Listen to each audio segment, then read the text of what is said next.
The Rap Roundtable. Episode 134 of the most hated, most dangerous, New York's #1 podcast for hip-hop. Get your ones up. You know what I mean? And if you niggas keep hating, it's only because you niggas won. It's the Rap Roundtable. Your boy Jov here alongside Sincere the Rap Snob. What up? Alongside Masita with Dini's chair. Dini will be joining us at some point during this pod. So don't ask. Dini will be here later on. Traffic. You know what I'm saying? But yet again. New York living. You know what I mean? Of course. You know how it goes. Friday in New York City. Yes, we're recording this on a Friday. Surprise. You know what I mean? Things travel. The weather's still decent enough for outside to outside. And Dini's caught somewhere in that matrix. But he'll be with us a little bit later on. Again, most importantly, if you haven't by now, we know it's the new rollout. So again, hit the like at the end of this stream. Keep this in mind. You can't do it. For the people who are watching it right now, you have to wait until the end. But as soon as it's done, go right to the comment section, swipe left, hit the hype button.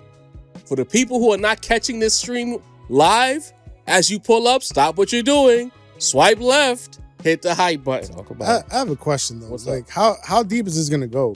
Like pause. But how starting early. It's starting early. Yeah. But it's like, all right, so now the like's not enough. We need the like and the hype. What happens when the like and the hype is not enough? There's gonna be a third button, fourth button.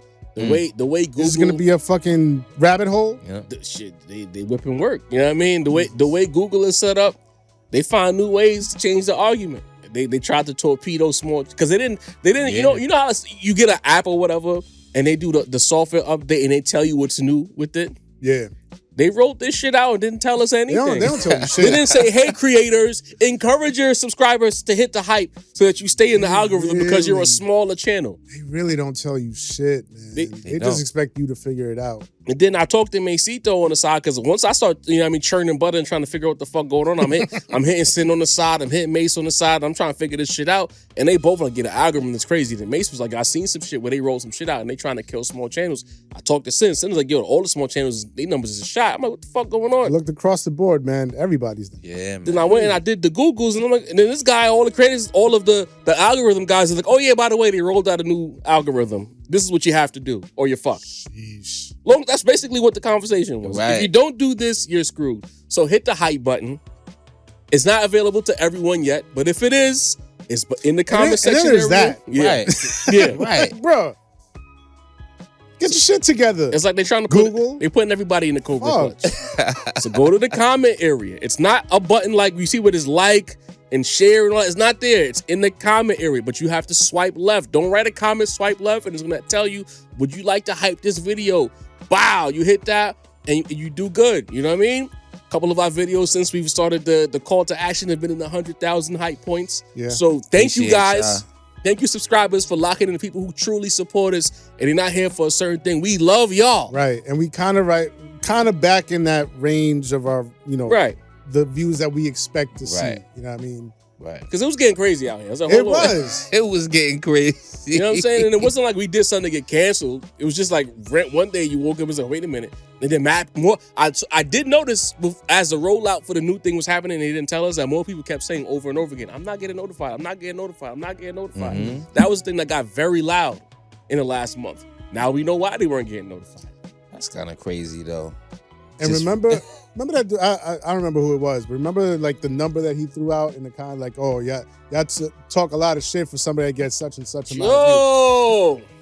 When it started hitting that number that he threw out, that's when we like, hold on. That's when we got nervous. I forgot about bro, but you know what? I think he rolled out the hype feature. I think it was him. Actually. We started seeing that number. And I was like, hold up, something's wrong here. And you had niggas on Twitter trying to jump wild low right now. With lies, like making shit up. Oh, man. It all happened at the same time. I mean, but the Rap Roundtable, we always gonna be. I feel like no matter what we do, we're gonna be the most polarized and we're gonna be the most hated because we're not affiliated with nothing. Right. We don't choose nobody's side. We just talk about rap. And in this internet age where you gotta pick a side, you gotta say shit to rappers that you wouldn't say in front of them. You gotta pretend to do things, say fuck you and call these rappers bitches on the socials, but ask for a flick if you see them in person. We don't do none of that. We just talk about the genre and the culture we love. And that's problematic for people. And I'm okay with being the Raiders, bro. Niggas is gonna hate us. Most of the niggas who hate us too, especially on Twitter, if they see us somewhere in New York City because we actually leave our houses, they would just stare. They would just look. Maybe one might say something. And if they do, they'll probably just say hello. Yeah. Internet's not real. Yeah. You know, maybe we just don't like Lloyd Banks enough. That might be it. That might be it. We was just out. Well, Deanie and I was just out for the Hit Boy Alchemist thing, right? Hit Boy Alchemist Salute. event. Outside again? Yeah, always. Tell me who you didn't see. China was there, Rome was there, Coach, they all gave love, you know what I mean? That's dope. Seen Derringer, you know, he came up, gave us dap. You remember this? Look, you remember this? Static Selector. You know, you know some nobodies, you know what I mean? Nah, who don't deserve a voice? Listen. Derringer came up to the rap round table. Derringer was on that couch right there. Right. You know what I mean? And then seen us at this event. It was like, oh, yo. What up? Love. Salute. What up? You know what I mean? He didn't just look away. He didn't just like ignore. He didn't be weird. You know what I mean? Is that because we're sanctioned? What's up? Because we're sanctioned. Son, are you saying we're everywhere and they ain't never there? Shit. Never, ever. Shout out Demi D. Mr. Everywhere, y'all never there. You know what I mean? Y'all on Twitter saying y'all got a voice, but the people who matter sanction the voice. Nah, but T.I. though. Oh, got you. One of my personal favorite rappers. You know what I mean? And I've talked about Urban Legend how many times in this podcast? How many fucking times? Not enough respect, bro. In the midst of slandering Lil Wayne, I brought up T.I.'s Urban Legend as the crux of my argument. Not enough. Not enough? Not enough. Oh, okay. Nope. You know what I mean? And then homie who was trying to get at us, I had to tell him, I was like, bro, you know, if you look at our mutual followers, almost all of them have been on our podcast. Because he was really crashing out. I'm like, bro, I said, you talking about a voice? Oh, look at the mutuals and look at the niggas. It's a who's who. It's a rogues gallery of niggas who've been on this platform, whether it was a table over there or the sofas over here. Listen, I did some hashtag research, and the slander's been well over a year now. I don't know if I can slander somebody I don't give a fuck or pay attention to. So he has been over a year, yeah. And he says that he told me personally that he don't pay attention to us, which is bullshit. Because you've been the whole reason why I shot at you in the first place was because you had said some fly shit like 4 months ago, and I just put it in my pocket and waited on you, nigga. Listen. Wow, that's crazy, man. Meanwhile, they don't watch the pods; they just see clips. Yeah. So you've been waiting for this attention. What type of slander? Okay. What type of slander was it though? Like, just about that specific thing for like over a year. That T.I., like I can't believe that guy. I thought we was talking about the nigga from the Bronx. Not that one. Okay. You know, listen, Joe, you say from the Bronx, but whenever somebody puts 2 locations in their bio, the whacker location is really where they from. You know what I'm saying? New York, New Jersey. Mace You live in always Jersey. game, yo. You know what I'm saying? So I don't think you got a cousin in the Bronx and you sit in the corner a couple of times. Exactly. It. I don't think you. But really how homie was on something for mad long that we never said. And 2, you said that bro was Mount Rushmore in a quote tweet that we never responded to. We've never communicated with this guy. Didn't even respond to that particular question. Like you just seen that question and never said anything again and held some hate in your heart for well over a year. You know, I would say that he turned the question into an assertion that we are saying T.I. is not a GOAT or Mount Rushmore of Atlanta. And held that in his heart, bro. What kind of psychosis is that? How you have a space in your heart just to hold on to that little piece of hate that you made up for over a year? Is that Tiny's burner? Like, I gotta figure out, bro. Like, it wasn't that. Like, how serious was it? Really? You know? Come on. Is that Tiny's burner? Should T.I. I gotta figure out. The question was, should T.I. be in Atlanta GOAT conversations? And bro said that we said T.I. is not Mount Rushmore. That's why I had to ask the nigga. I was like, bro, you did this and you posted that. Are you okay? Are you good? That's what they asked us. Are you okay? Because like you wildin'. And then the biggest issue is that when he posted those screenshots, the mentions. So is that many dumb niggas out here? Yeah. Big ass circle jerk, man. Yeah, actually. Like I'm talking about like a preponderance of stupid. an amalgamation of stupid and terrible A plethora. podcasts. Don't think I didn't see them podcasts in y'all bios, okay? Oh, wait, so they're mad that we are kicking their back. Listen, We don't even know you niggas exist. Oh, the final piece of the puzzle. Here we go. Oh Here we my go. God. Where's I Kendrick? seen it. Where is Kendrick? The investigative reporter. One episode Once every again, 5 months. I can divide. Crazy. and like what? 4 views on YouTube probably? 44, Joe. 44? Be fair. Okay. Man, 44 views, 3 likes, 1 comment from your aunt or some shit that just wants to see you do well. Ray Meanwhile, we out here doing A, B, C, and D. Fire, bro. I see you, son. I see you. You doing big things, Niggas, bro. y'all working. Y'all working. That's the one. Y'all working. You know what I mean? Y'all So working. it all makes sense. We built that shit from man. scratch. We got guests and co-stars of niggas y'all could only dream of having. Right. So we post some clips to get niggas talking. And so y'all decided that because 1, you're not us. 2, y'all don't think about the shit we think about. And 3, we got a little motion. Because we're not even super motion. Right. We got a little motion. Y'all bother. We got got that- delusional out here. Right. We know our position. Niggas never watched the episode. They seen some clips. And it's not even like, most of our clips are safe. It's just some unpopular opinions. And they decided, fuck these guys. Unaffiliated. You think people will relate to us? You think those types will relate to us? Because we was some niggas on Twitter talking shit and built some shit. We You know what I'm still some saying? niggas on Twitter Right. talking shit. That's the basis of the show. Right. We some niggas talking shit. So you should really fuck with it, cause we more you than the shit that you jacking. You know what I'm saying? But then when you read their tweets, they talk hellified shit. So how you mad at us? Y'all all do the same shit we do. And then be copping. And, you know what? Oh shit, easy. Let me stop. You know what I mean? Relax, man. But it's just real comical to me that this is the energy. So it just amounts to you guys are upset that we were successful at. Is that it? I think so. Okay. I think so. You know what I mean? That seems the most. It wasn't ever any hate in our blood, but you know, theory. everybody can't. We be the competitive. Have a seat, Dini. We not playing the This role is- play. You know what I mean? You in there. Stop explaining this shit. Dini wanted Mace to get up and get Missy. Nah, You was doing that shit. You know that shit on the train with the old lady who wants you to get up. He looking like, so you gonna move? You good in this spot. I was trying to wait for the right time to do my fuck y'all niggas. You don't gotta The- worry about these fucking niggas. That's a The fact. balance is here, okay? Hold Fuck on though. I'm sorry, because I'm looking at the shot in the camera. Dini look wild, big. I'm a hefty nigga, man. Pause. He's never been this close to the You know what camera. I'm saying? He look like Yo. a That's giant, like the bro. second time. 6'5". Last time I was next to Wavy the Gall, who's like, Yeah. Oh yeah. Oh, I don't think I was in for crazy that. too. 6'6" actually. Pardon self. No. 300 plus. Yeah, This is you a lot gonna make of them men. think I'm Shout out to man. 5'2", Shout out to the bro. ladies. You Damn. know what I It's mean? a lot of men. So again, be clear. Like if y'all wanna, Love it. if y'all feel like y'all hate us so bad, you know this is what you got to deal I'm a with. good dude. You know what I mean? Let me sip my drink. Yeah. You know what I'm saying? So it's just interesting, bro. You know, but it's like we enjoy that type of shit. I don't think niggas understand that. Like we are at our best when we have people to hate. Listen, Tell him, Jaw. That's like I was just thinking the other day, man. Love Like at this we point. like you should see the way the chat activates when it's hating we time. wiped the floor. We wiped the floor with all the ops that we had. I'm like, yo, we need new ops, man, because like this shit is.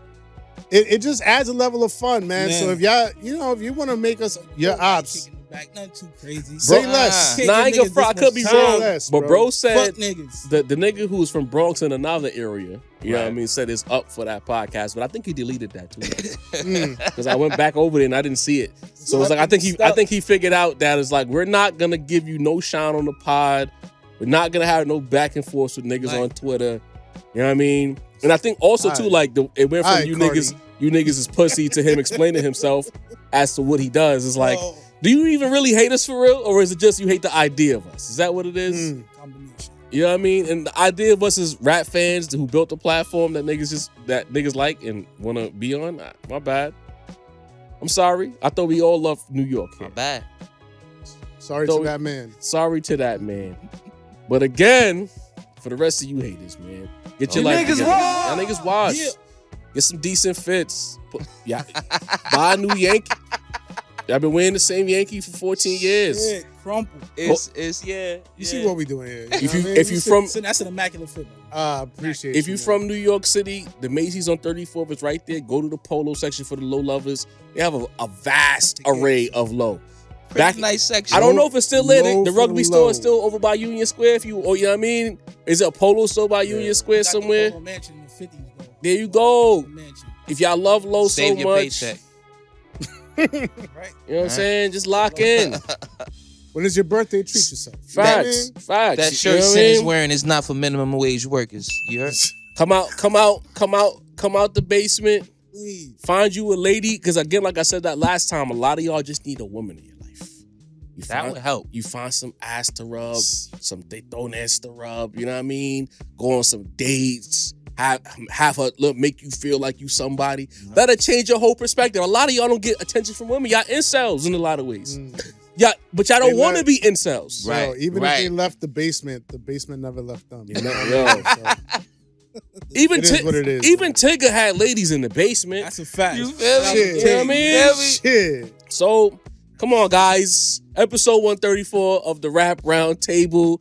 Deanie the Balance officially in the building. Yes, sir. Yes, yes. 4/4 of the order. We done talking our shit. You know what I mean? We bought For some now. time for Dean to pull up. I ain't got to work tonight, so I'm drinking tonight. yeah. I'm drinking I'm tonight. saying we see the fit. You know what I This mean? is not a work fit. Listen, Facts. the gold sneakers are gone. I'm not working tonight. Oh, shit. You heard? My boy clean. Fuck that. Hey, fuck all y'all niggas that's mad at us. Fresh cut, And fresh it matter- lineup, everything. Come Fact, on, the man. sharpest lineup in the city. I'm trying. See what's Trying. going on? Hey, No. and if y'all feel away about the podcast, even you can do it. Just get your platform weight up. All y'all typing and talking about rap, nigga, all y'all need is a camera phone. Y'all don't even need real cameras. Start somewhere. Instead of judging other niggas that's actually putting the work in and being successful, try it yourself. Huh? Give it a whirl. Do it at a high level. How about that? But anyway, Practice a few times. practice a few times. In the mirror. And we won't jump in all y'all chats if you botting. You know what I mean? We let some people live. Put your 13 episodes. They say most shit don't survive past 13. So you need 13 episodes under your belt. 13? 13 episodes. That was a long time ago. That was a minute ago. I stopped and thought about that immediately. Yeah. Jesus Christ, 13 episodes. It's- Good God. This is the part in the episode of the show where it just like gets cloudy and we do the whole throwback. We're somewhere in Bushwick at that bum ass studio. Because I don't even think we made it 13 episodes at True Crib, bro. We was already in the bum ass Bushwick studio by 13. Oh, that's true. Good Yeah. God. Is 13 the episode that got deleted? Let me know, guys. Wow. Might have been. Listen. Had a fire interview. The Yeah. whole shit got lost. To this day, bro. apologies to Brandon Isaiah. Man. Salute to him. that was Good too. Shout out to B.I. That was a great interview, bro. And he just lost it. No explanation, but how you lose it? How you lose it, bro? Like, all you gotta do, once you export the shit, there's no losing it. I didn't think about that in real time, but I just thought about it right now. Because the amount of times I've had to hit the export button, how do you lose it once you export it? Where did it go? Johnson, I've been there. It goes to a hard drive or your desktop or wherever you decide to send it to. Then you upload it and you email it. Yeah. That's How really does it it. get lost? Like Charles said, how does it get lost? I wonder if unless it never got recorded. it was Right. never recorded. That's the only plausible explanation. It was That's never. it. He never hit record, bro. You know what I mean? But I digress. So I got a question for you guys. This topic here is the A block of the show, and you know I saw something on Twitter. I don't know who the post was. So it was an innocuous person. It wasn't viral or nothing, but it had a video of Drake performing. What was that? That don't stop. One Dance Pop that, or- don't stop. Pop that. Oh, pop that. and French and, Montana and the classic. crux of the tweet was things was better, and it was like they cut the video at the part where Drake was talking about getting money with his niggas. Right. We all getting money together. Right, wasn't type that a shit. Pusha T diss on that verse? Probably, I don't know. Yeah, he was dissing Pusha on that verse. If I remember, like the lore The behind lore. it. Yeah. So Yep. it got Whoever me was to writing thinking it. because the person tweeted it out and was like, rap was better when everybody was collaborating and getting money together and things of that nature. Basically, an adjacent shot at Kendrick, who dropped his album, put on for the West, did a couple of Playboy Cardi features, did the Clips feature, but he's been mostly touring and staying out the way, staying quiet while that guy crashes and burns. And it got me to thinking. I was like, I'm gonna ask my guys this. I'm not even gonna throw it in the group chat. I'm sorry, Mason. Yeah, he did the Alonzo Mourning Alonzo, gift. yeah. I was like, all of this talk and all of this need for a Drake stimulus. Is it because that particular era of artists simply couldn't get it done on their own? So they're creating this whole adjacent argument that it was better when Drake was around because they don't have the crutch. The difference is Kendrick is cut from the cloth of the people we listen to when we talking about pre-studio, where it was like we had life so good. All of our favorite artists proved that they could do it on their own. And the collaborations was a chance to compete and shine amongst the best, not lean on this guy to say that you're the best. But Hove and DMX get together in 90, whatever the fuck. That was competition. It was a hype moment for us, but they're competing. Let's say we go to 2000, whatever, Black Republican gets together, post-battle. There was a moment for us as fans to compare our two best. These guys are competing against each other, but it was just to create moments, not to create stimulus packages. Right. So I'm of the belief that all of these artists that particular side of the aisle will say loves and holds in such high regard, they could never do it on their own. They were never that good to begin with, and they needed Drake. So the whole argument is it was better because Drake, because you guys were simply never good enough. That's where I'm at. So I'm bringing that to the rap round table today. What are we talking about though? That whole era. Future? Everybody. Put them all in there. Migos, Future, Block Boy, JB, whoever, French Montana, whoever was part of that world, even Rose to a certain degree. We lumping them all, even though he's not part of it was better without Drake. I'm just lumping everybody in there. It's a little spicy. A little spicy. I understand what you're saying. Hey, we're gonna talk about it. Those guys needed the Canadian to level up. They were not good enough. Maybe some of them were. Maybe I'm willing to say that I'm being slightly disrespectful to a couple of guys. I want to put that out there. But a large majority of those guys were not good enough. They needed Drake, and they're crying because they realize that without him, they can't do shit. And the stats and the music speaks to that. So say the rap snob, the floor is yours. That's a very loaded premise, man. Shit, that's what we here to do. That's some opening balls right there. I can see what you're saying. I don't want to word it as they weren't good enough. You're right. I want to word it in more diplomatic way, or in a more possibly accurate way, which is would they have seen the level of popularity? Would they have numbered the way that they numbered? Okay. Were not for Drake, because it's like it's quality and then there's numbers, So I don't want to say like, a Rick Ross, the songs wouldn't have hit the same without Drake. Or now you're right, because Ross got albums that he didn't need Drake on that was guys. So maybe I was being disrespectful. So I'm willing to say but I will say you might be onto something, right? If we just kind of like reword the premise. And look, I might as well come out and say it because I already said in last week's live, by the time that this airs, last week's live, how Drake was showing his white fragility. You know what I mean? Legendary take. Listen, I ain't gonna lie. Yeah. Caught me off guard completely. Oh, shit. That was some balls, I want to say that a lot of it had to do with proximity to whiteness. Damn. When it comes to Drake, because talk Drake about D12 like that. Because Drake.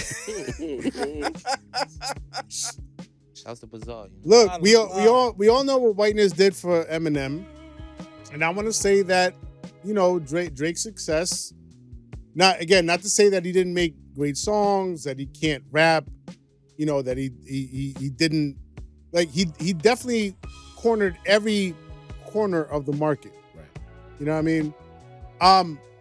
But I feel, and I've always felt that part of that success is proximity to whiteness, because he can flip the switch and change, from he could code switch with the best of them, and one day be on SNL, and then the next day do a joint with Future, True, and be of the highest level of success on both fronts, and so I think that everybody that collaborated with him saw that, whether consciously or unconsciously.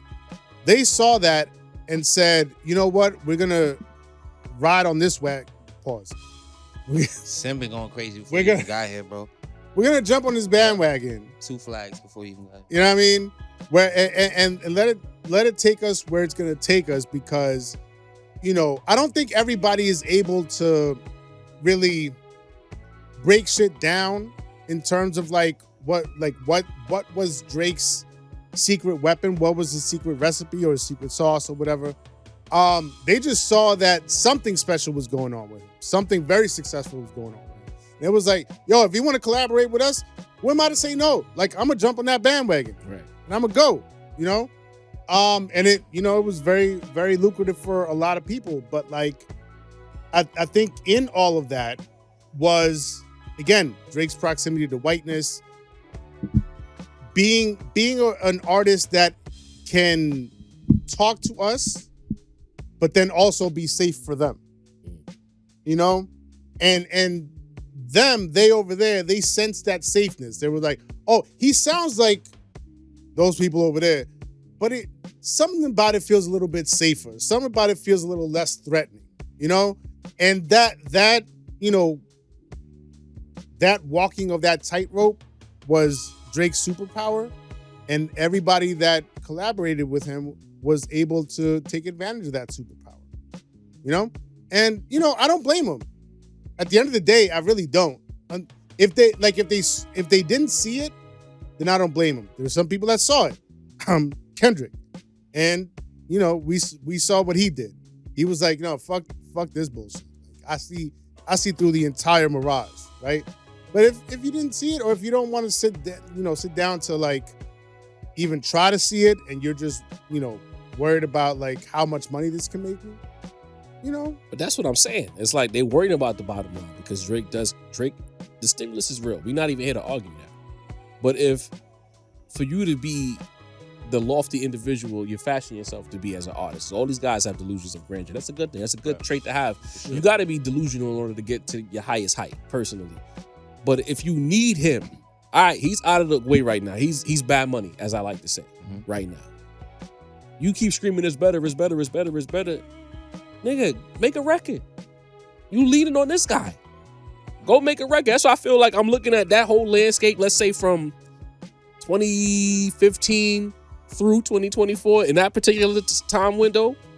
All of those guys that came around and they benefited from old light skin, I think that they're not good. They weren't good enough. They benefited. They were good enough to get a deal and you know, scratch the surface of some kind of greatness. But to become mega popular household names, they needed him. And I believe they weren't good. Without him, they're not that. And we're seeing that in real time. I did want to add also that everybody that came before Drake, you know, Jay-Z's, the Nas, the Tupac's, the DMX's, top line guys. the 50 Cents, Lil Wayne's, they did it without proximity to whiteness. Okay. You know what I 50 mean? Cent?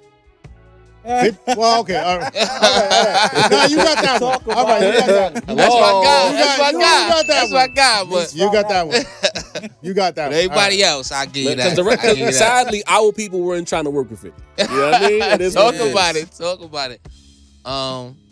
Let me cook, man. Let me cook. Cook. Sin. That first off, before I even get into the topic, the white fragility bar by Sin. I was ready to crown Jar's Benny take. How you without crossing over the bar you gave. I was ready to crown that Rap Roundtable bar of the year last week. I didn't tell him, but I was ready to crown that bar of the week. Sin at the fourth quarter is trying to take, and for y'all, I want y'all to start. If y'all do, what's the bars of the year from the Rap Roundtable? Those is my top 2 right now. But if y'all got any, I'll go back in like some a few and look, but Like that. those 2 is top of the line. So hell of a take, Sin, and I say that as the Drake fan. In fact, I was an Eminem fan too. Was that Uncle Ruckus? Dean? I don't know what the fuck is going on. What the fuck? But as far as the topic, Jav told us before the show he didn't have nothing. The lie detector test determined he lied, because this is a hell of a topic. It's a very interesting conversation, right? Because I kind of agree with what Jav was saying as far as yeah, a lot of the guys who were, the top of the line guys, the people who benefited the most from the Stimmy were like kind of after they weren't Stimmy worthy, a lot of them fell off. You know what I mean? Where is Quavo right now?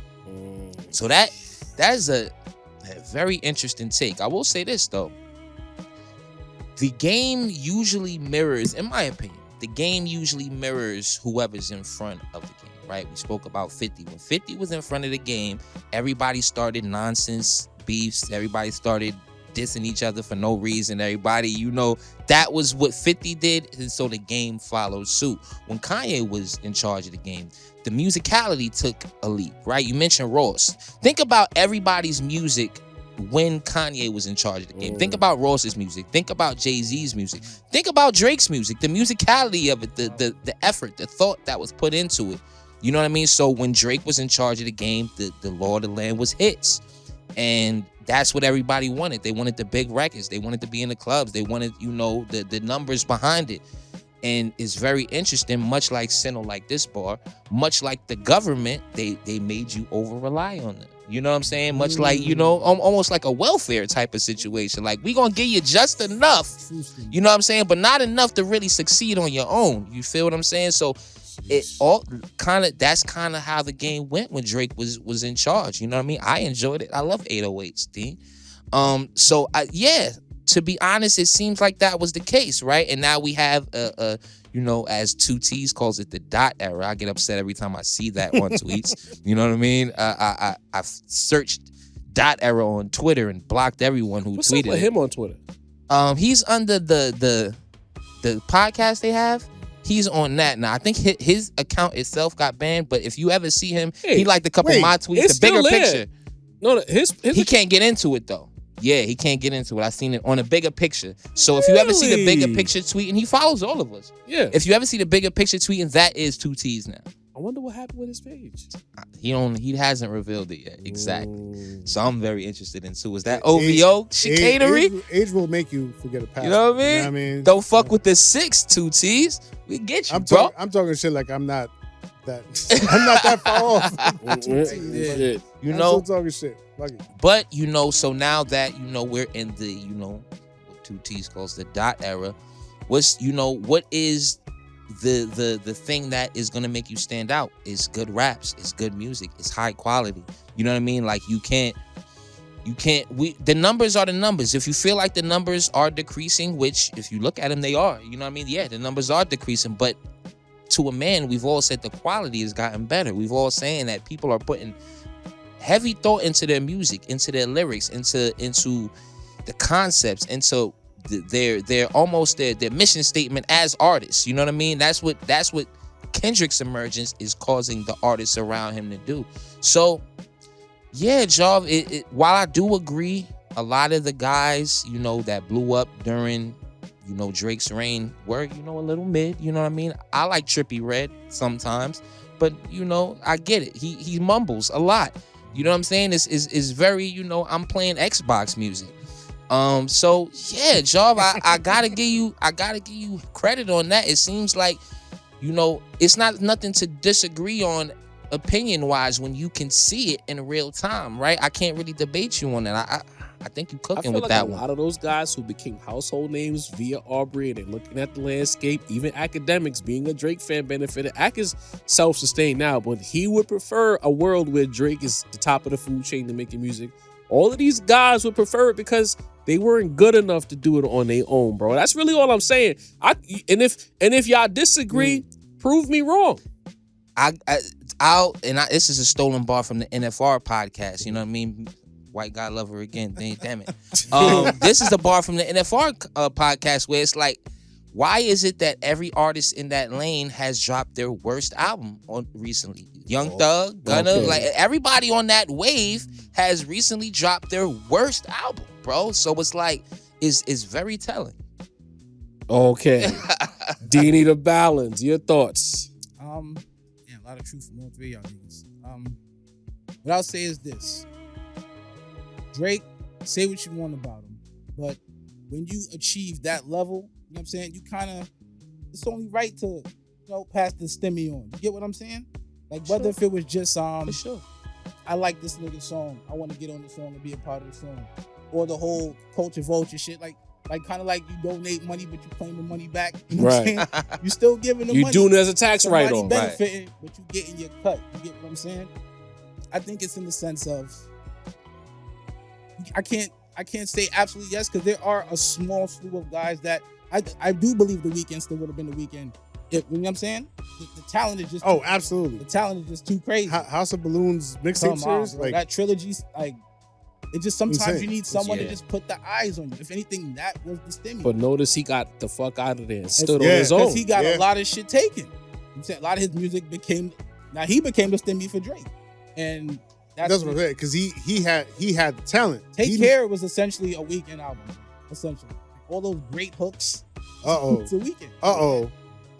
Getting kicked out of OVO. Yo, niggas been gave me my Timberland boot. Niggas been gave me the rap the club. Get out of here. I hope PG Lane got spots, man. You know what I'm saying?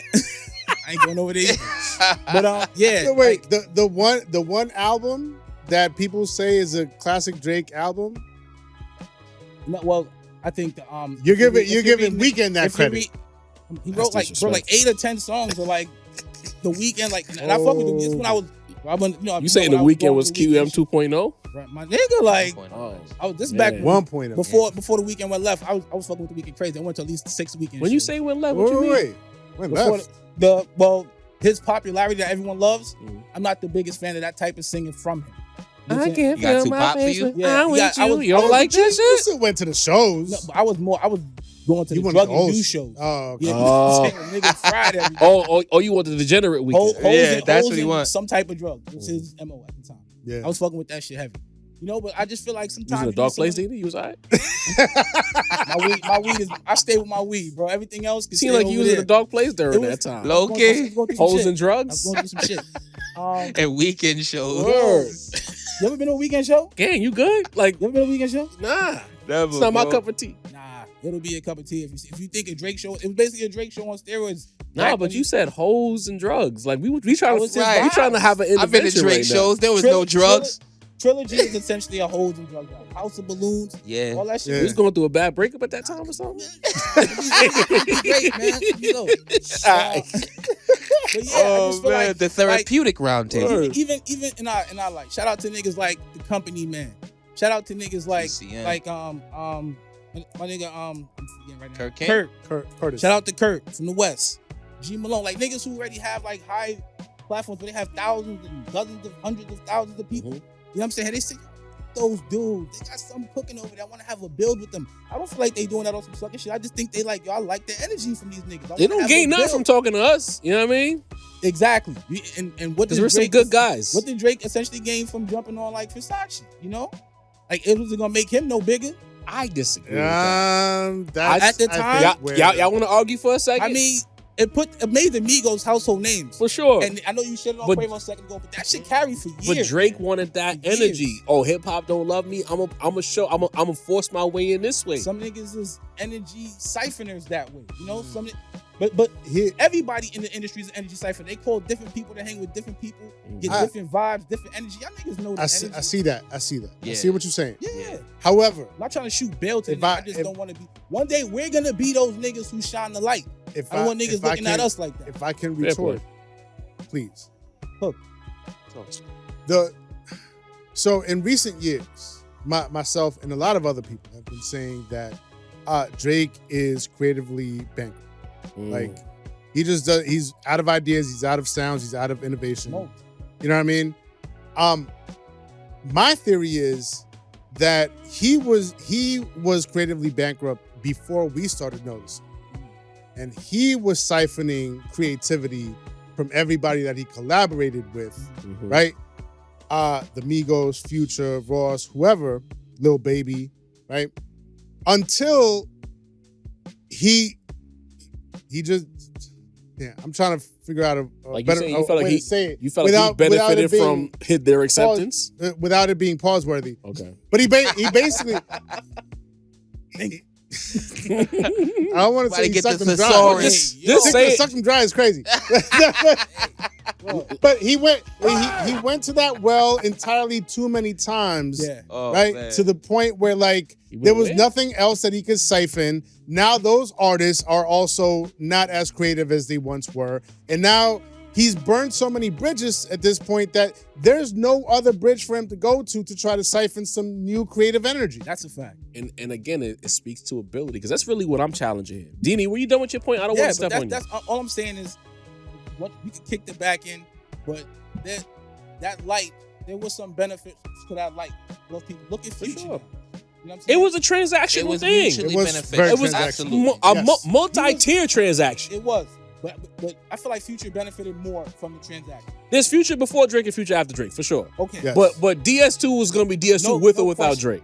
And that future, that was so That's essential. a dissenting, That bro. was, you got it. Dissenting. 2015 was, if you're reading this is too late. Oh, Drake is really as nice as we think he is. Quentin Miller.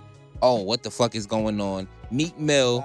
Oh, he beat Meek Mill. And then Future. That Future, like all of the people that you named, there's a ton of people that I agree with that with. But when it comes to Future, Future gave Drake the type of cred Yeah. Hold on. that he hadn't had his entire career. Not even Wayne gave him that. I got to take two-tier take. I was going to say another word, but I'm not getting paused.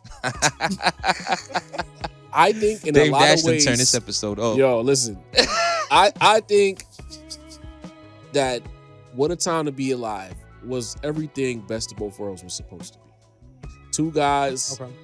if not already high level, definitely on the ascent to being high caliber Mhm. artists. First take out the way. Second take, that's why you know what? I'm lumping people in 2015, 2014. I'm going to remove Future from the argument because Yeah. Future is proven. Let's take Future out. You know what I mean? Pause. I love Future too much, and I hated on Future until I told y'all I heard trap niggas. I just got my whip. Satellite radio was a new thing, and I was hearing trap niggas. No, I'm lying. It was Fuck Up Some Commas. I heard Fuck Up Some Commas for like a year, nigga. Before it landed on that album, I heard it for a year, mate. True story. It was on Satellite for mad long. That's when I sort of realized Satellite get everything first. Yeah. Then I heard trap niggas, and I'm like, this is not the Tony Montana nigga. Nah. This is something else.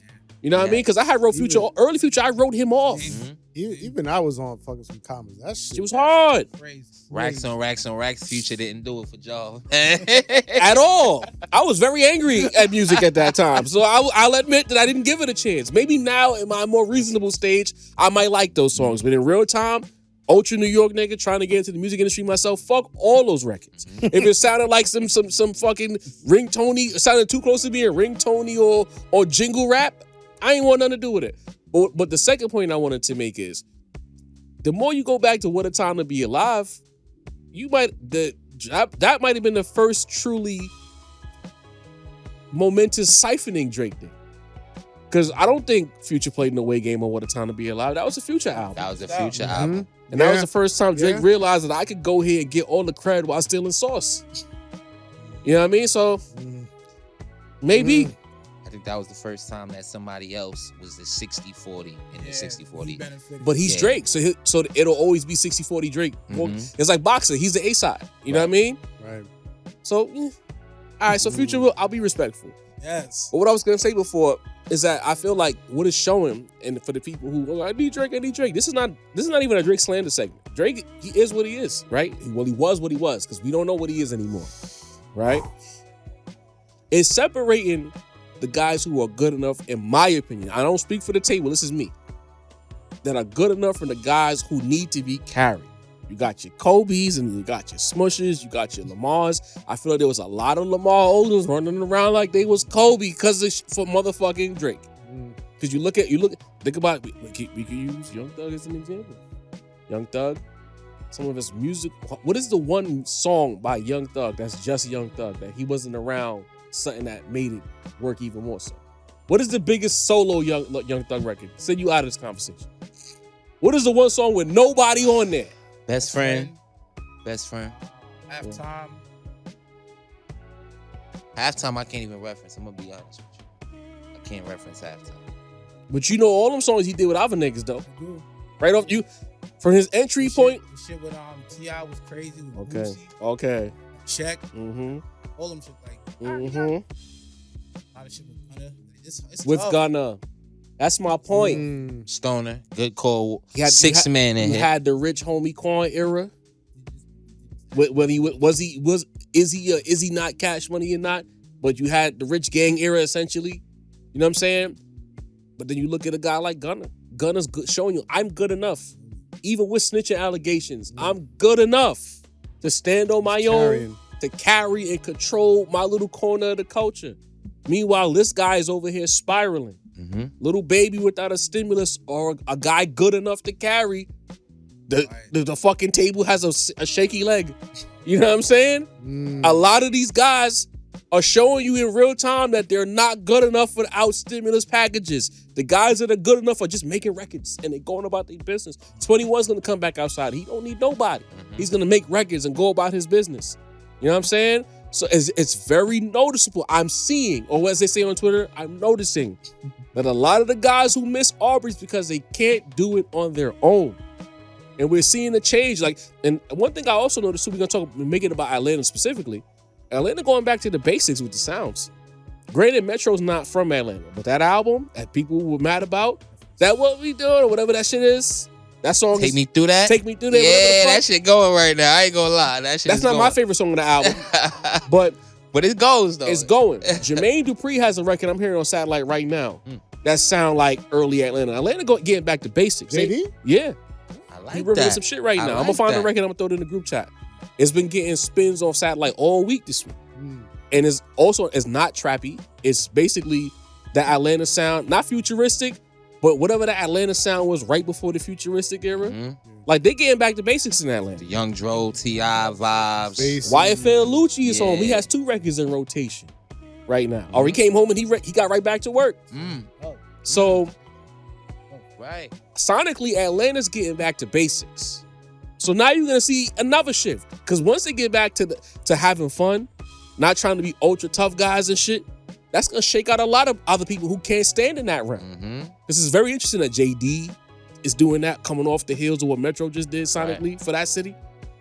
We gonna see who's who. Yeah. But this could be the because it usually goes from like party to super thuggery, super party. I think with the whole thug shit, like it just exhausted the thuggery, bro. But now the niggas who actually make music, you can actually like just enjoy off the sake of enjoyment.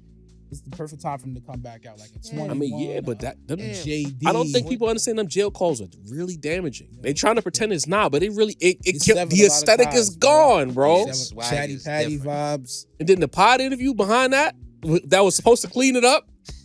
Whoop, This eat the it. opposite. Nah, that's the best way to excommunicate the gentrifiers is to take it back to the basics of your, you know what I mean? That's why you don't see any gentrifiers in the over underground, right? Because only a New Yorker could pull off the type of shit It's a cleansing. that those guys are pulling off in that realm, you know what I mean? So I respect that, to be honest. That's interesting, bro. Because like to see JD, and he was like, he did an interview. He's like, he got Sean Paul from the Young Bloods. Some show that he said remind him of Shorty Low, and he tried to recreate energy. And the song is hard, you know what I mean? So you see where he going with it. And where the fuck Sean Paul been at? When the South was taking over and the Young Bloods was popping, niggas was waiting for the Sean Paul solo in real time. I was fucking with Sean Paul. Sean Yeah. Paul was Man. tough. You know what I mean? But I digress. Chat, let us know what you think. You know, if we cut this clip, maybe we'll put it on Twitter so they can curse us out and say we hate niggas and Oh man. spin narratives. Not enough whatever. T.I. mentions. We're cooked. You know, shit. So now, we've been kind of like harsh on Benny the Butcher. I would say we haven't been disrespectful. We've only responded to the information that's been placed in front of us when it comes to Benny the Butcher. And that whole conversation about nerds and, in the streets, whatever, we know it. We don't need to rehash it. He said what he said, and it came to me. I didn't realize how many guys make content on that. It was really a thing. A lot of people fuck Yeah. But then again, when you have viral tweets, that, you know what I mean? 'Cause a I lot guess of you them gotta did come after that. Yeah, a For lot the of record. after that tweet, right? I don't know Yeah. that. A lot of them niggas don't like us, or they don't give flowers, but they watch it and they get ideas.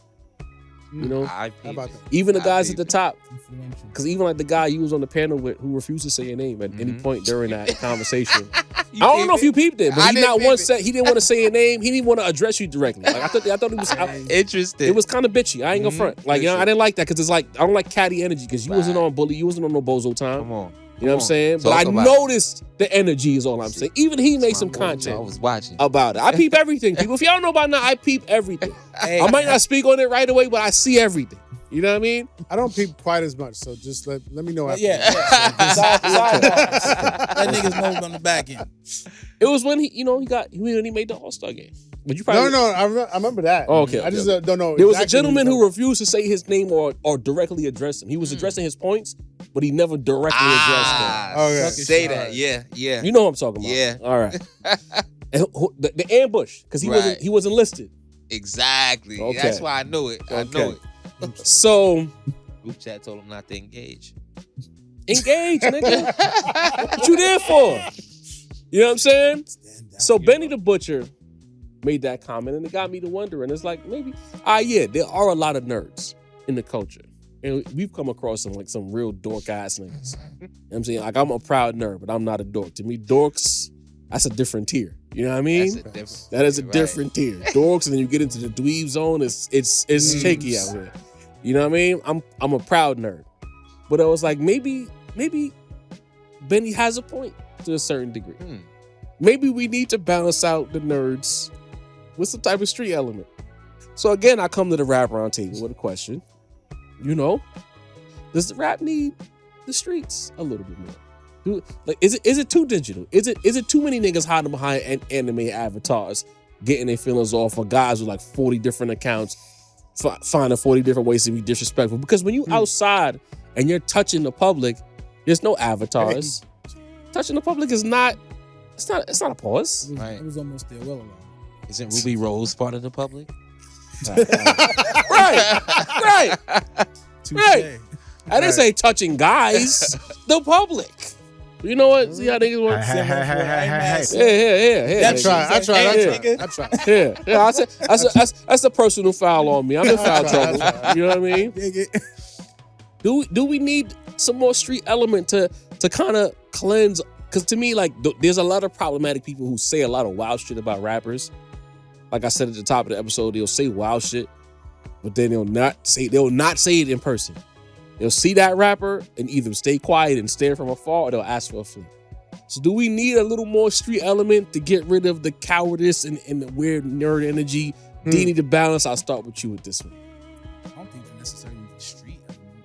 It's like a solid individual kind of element. You know, like, I just feel like when you look at the landscape of the music right now, it's really not street. The industry isn't street. It just seems like that's just not the thing that's moving. And when we were young, that was the thing that was moving. Like, even the niggas that was like had the glow ups, they still was street niggas. It's just street niggas in like $2,000 outfits. You know what I'm saying? Yeah. It's the same equivalent. But I think what Benny wants is just not the game no more, bro. Like, half these niggas ain't grew up selling crack. Like, half the industry young niggas today are damn near on crack. You know what I'm saying? Like, it's a total reverse from everything that we were used to as kids. Bruh, like, I done seen the went there, bro. pill popping. I be outside, That's bro. The crazy, pill bro. popping's crazy. Like, I see the snorting. That shit's crazy too. Like, it's a different element. The shit he's looking for, I just feel like it's not really around. And the last time I did see some shit like that, bro, it was a couple weeks ago, and like 4 niggas all let off shots in the same time. You seen a video like that? Basically, some nigga approached some nigga, and it was basically shooting from 4 different angles around the club. That's the type of shit Benny's trying to get back, bro. What? You ain't That was send it to the chat. Yeah. I mean, there's only 4 The Frank corners Sinatra. in a. Oh, there's video on? I never saw the video. It was letting it off. in the club video. of Like, that, that's the streets. You feel me? Some Troy Ave shit. People don't want that no more. It just It was wild. a lot of people are not street It's like people. 60 by the way. shots You know in what I'm 10 saying? A lot of people wanted when What the we were fuck? younger. In a Niggas were street niggas. club. These are not street niggas anymore. These are just niggas in the street. It's not the same thing. You feel me? What he's looking for, because he's our age. He's from the era where the hood niggas ran it. Where the drug dealer became the fucking CEO, and then side niggas and all the drug dealers had labels. He's from that, and he's looking for that. but That's smoked. you know what? It's dope. Let's talk about that for a second. You know, he's from our era, yes, agreed. But his entire ascent from unknown to borderline household name, Benny the Butcher of Griselda fame. He didn't do that off the back of the streets. His ascent was digital. So, like, what is he looking for? He wants the streets. What streets gave Benny that name? Not the streets, but the street is crazy because the nerds who gravitated to it. They But love the that street shit. aesthetic, No, we know bro, that. But the streets he talking about and the streets I gave him that name, them digital neckbeard niggas, Yeah, that's not the streets he's talking about. I can that see, part's toast. like maybe I'm mistaken, but again, we've gone to these shows, Griselda or Griselda adjacent. It don't be street niggas in the crowd. It be if there's like one or two, compared to a bunch of regular niggas with 9 to 5 supporting the music. A lot of times that's affiliation. They there for you, my nigga. Right. They literally know you type shit. So what streets are you looking for, Benny? It ain't like Benny was in jail up until 2023 and he came home to fame. Benny been home a minute now. Yeah. So he's seen the change. So it's like to talk about that is kind of confusing. But go ahead, man. Like the Irv Gottis, the Suge Knights, we don't. Rest in Top peace. dog. Rest You in know what I'm peace saying? and free Suge, by the way. Top dog. Like the niggas that were street niggas that became conglomerates. You don't really see that no more. Like we're in the era now, the street niggas really are going to jail, bro. Like, you know what I'm saying? Look, you mentioned 3 names, not to cut you off, but you mentioned 3 names. Suge, 90s. Irv, late 90s into 2000s. Who's this? And then TDE, 2010. Top Dog, 2010s. But who's like the super gangster niggas with But labels all right. running but, the game? No. But the only one that's been recent is Top Dog Right. in the 2010s. Look at his label.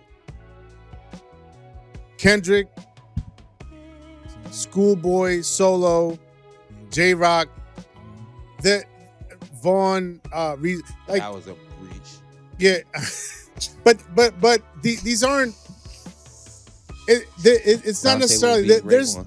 like I'm a here street for it. aesthetic there, but it's not necessarily like all drug dealing and Yeah. running the streets and like Hood elements, In- not hood element, super but street shit. right. But in today's day and age, like I think that's the point, which is like the landscape has changed so much since the era that he's looking back at. That he's expecting, and I said this not on one of the lives, like he's expecting like 98, politics, 98 demographics, 98 landscapes, and that's just not happening. And that's not even just like from the making music point. Even if you look at the niggas who's doing like the pods and reporting on everything, even those niggas ain't the gangster niggas. You know what I'm saying? They're regular everyday niggas. The thug niggas, the street niggas was They never in the media. streets, They bro. was never Like, media. They that's was what I'm at the events, but I guess that's the difference. They were at the shows celebrating the rapper who was representing the lifestyle that they live. Now Benny goes on the show and he's rhyming whatever he's rhyming about, and then he sees some white dude with a cushion. You know what I mean? Some ginger with a cushion about. Sin You know what I killed mean? me Like, with that I last rapped about line, all these bro. bricks for a guy to give me a I don't know what made me a sofa text cushion? that in the middle of the conversation. You know what I mean? But it just popped in my head. I was like, oh, I think it's shit like that that's bothering him. Cause it's like, again, think about you thinking about the shit he rhyme about. You know what I mean? And then this guy's holding a fucking cushion the whole time waiting to give it to him. Hey, Benny, I love you. I lay on this every night, Ben. Facts. Damn. Shit. You know what I mean?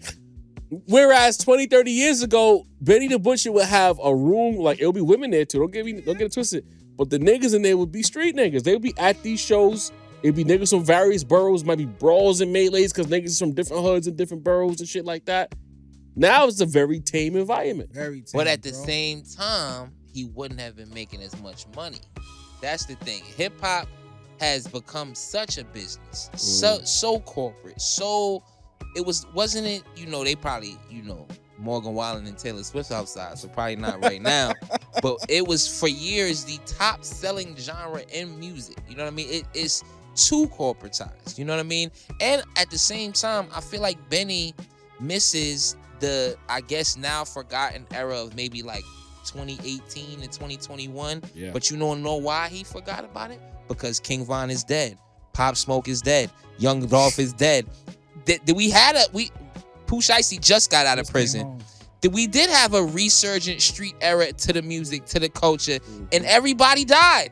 Or went to jail. All of them. None of them sounded like him. Right. Yeah. Exactly. Like the music he was making. That's a huge point of it. But pause. But you know, so yeah, there was a era in hip hop where, you know, oh, we gonna take it to the streets. Oh, we gonna get, you know, the authentic rappers, the rappers that are really talking it, and they all fumbled the bag.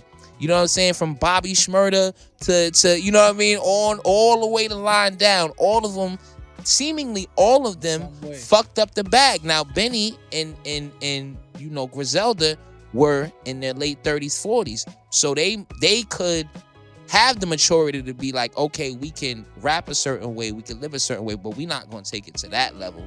You know what I'm saying? But the street element of hip hop, you know, they fucked themselves over. You know what I mean? So now we back to, you know, the nerds.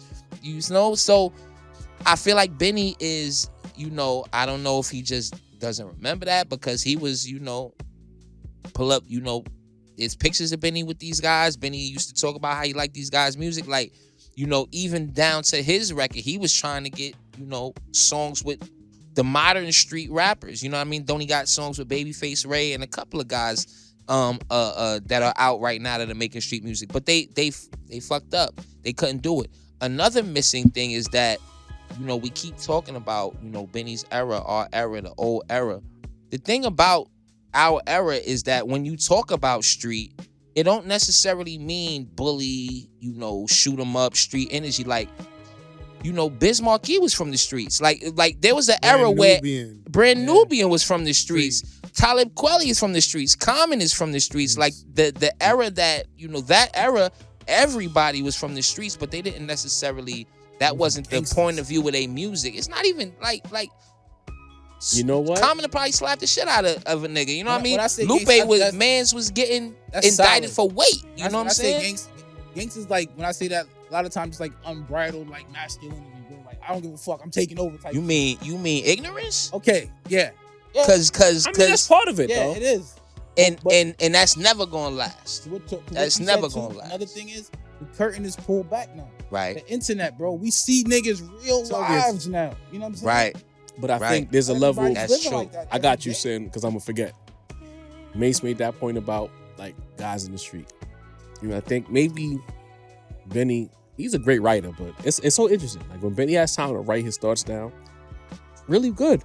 But when that man gets to talking, it's like, how the fuck? You know what I'm saying? So I think he's misconstruing street with cool. Right. Yeah. Right. There's a certain level of cool that the street sanctions. You gotta pass that smell test or the cool test in the streets before you get to talking about niggas. Go ahead, Sin. Which is a perfect segue to the point I wanted to make. And it's not entirely my point, because Joey Badass had made this point very recently on a podcast. I forget which podcast.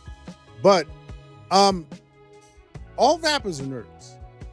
Melody, right? All of them. Every last one of them. But To sit down, whether you write or not, to sit down and write out, you're writing poetry. You're a poet. You're writing your thoughts.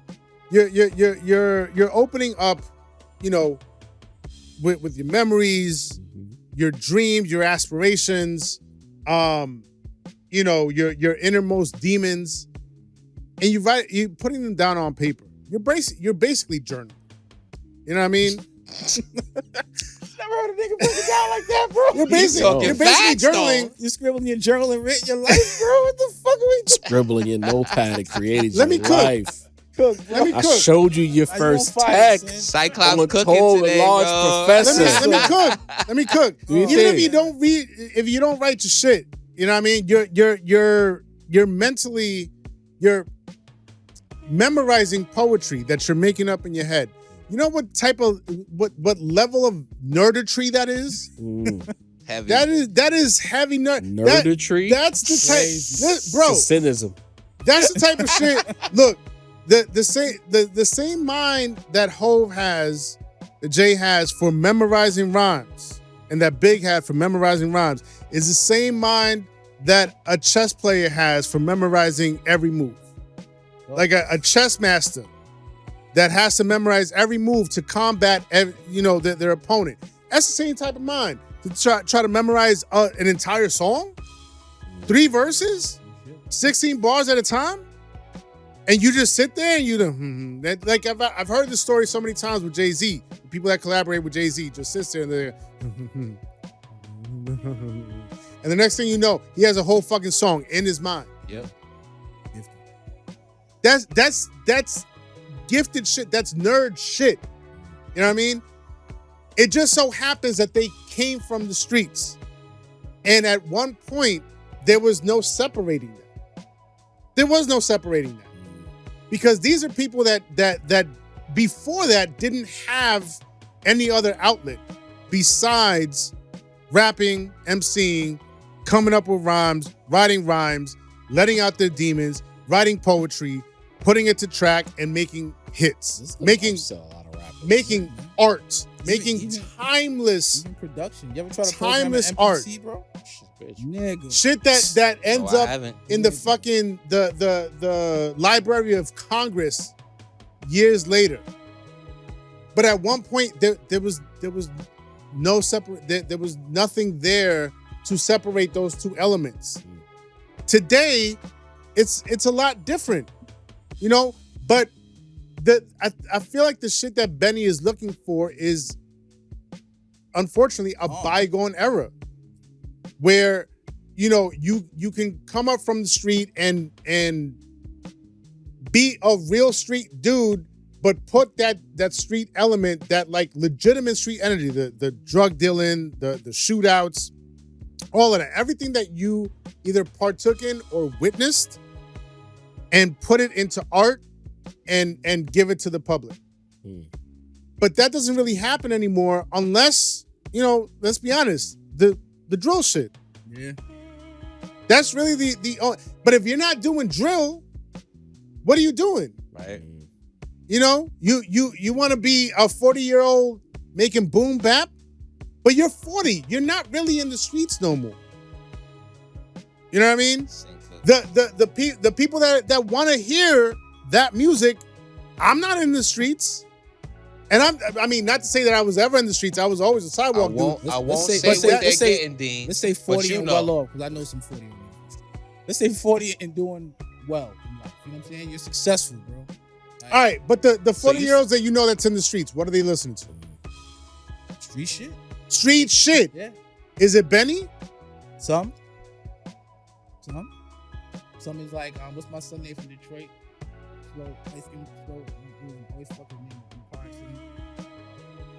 It's bad pie. Let's talk about something else. Yeah, keep it moving, bro. Homie from the D. All right, so they listening to shit like, 40 might be listening to a lot of older shit. There's not really they listening to Biggie today. and Jay-Z, bro. Yeah, like not really much today to cater to that.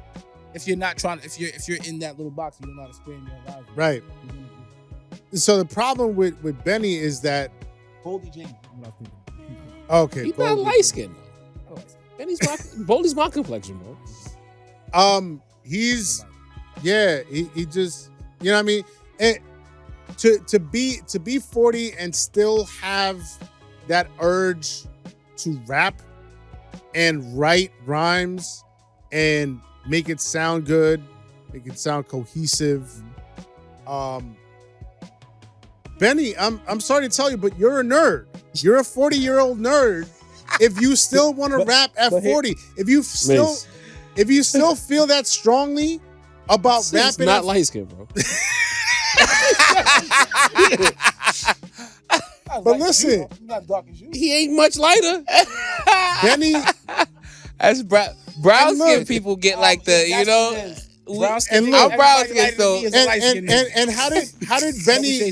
How did come on, son? Look how at this did nigga, Benny? son.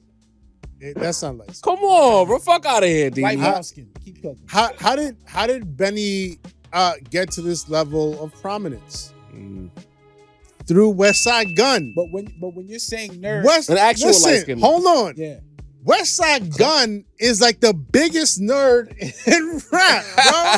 He is a wrestling nerd. He's a curator. You can't be a curator and not be a nerd, bro. What I'm saying is you hear the way you internalizing the word nerd is it's a cool thing almost. I don't think he hears Right. nerd and is thinking. Well, what you're that's thinking. his He's not problem. thinking like That that. he's mistakenly. Like how Alchemist essentially would be a nerd. To do the shit Alchemist does, you gotta Absolutely. You Be a nerd. have to be. But he's not thinking. I don't think Benny's thinking about that. I think he thinks the nerd is like the lame. The nigga don't get no cheese. so then Benny- they use a different word. You know what? A dork. Street shit.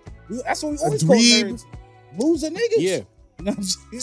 So it's like, I think Benny just looks at it as, because again, I feel like he's kind of, the internet has kind of turned him off, but he don't want to really come out and say that.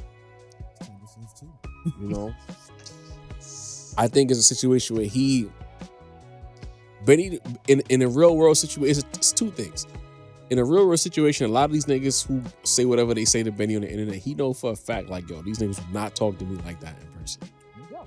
Benny wouldn't let a certain type of nigga talk to him, no type of way. Benny's a sanctioned street nigga.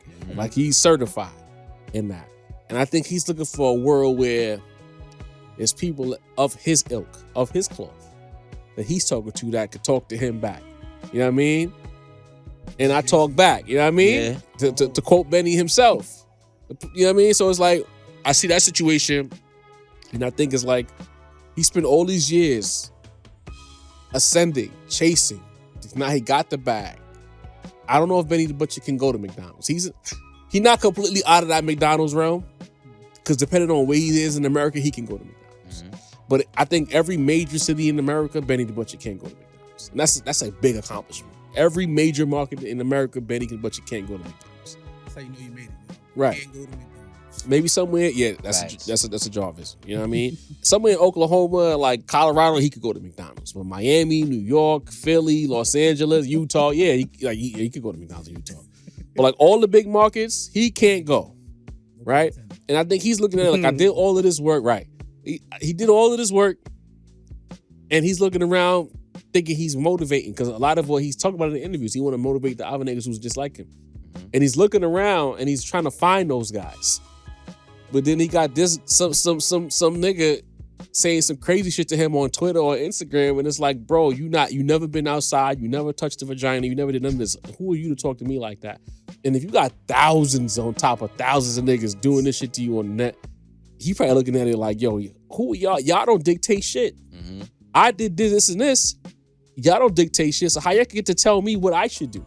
How y'all get to talk to me any type of way? And I think that's what's fucking him up. Cause I don't think he understands. You can't be Joe Budden. Not to say he wants to be Joe. Joe Budden's one of the few rappers / podcasters who could be in the crowd. He could be in the audience and be of the audience, but then still be above the audience. Right. But also at the same time, you gotta be a true sociopath to do both. And we know Joe's history. Benny the Butcher's an earnest guy. He's not a sociopath.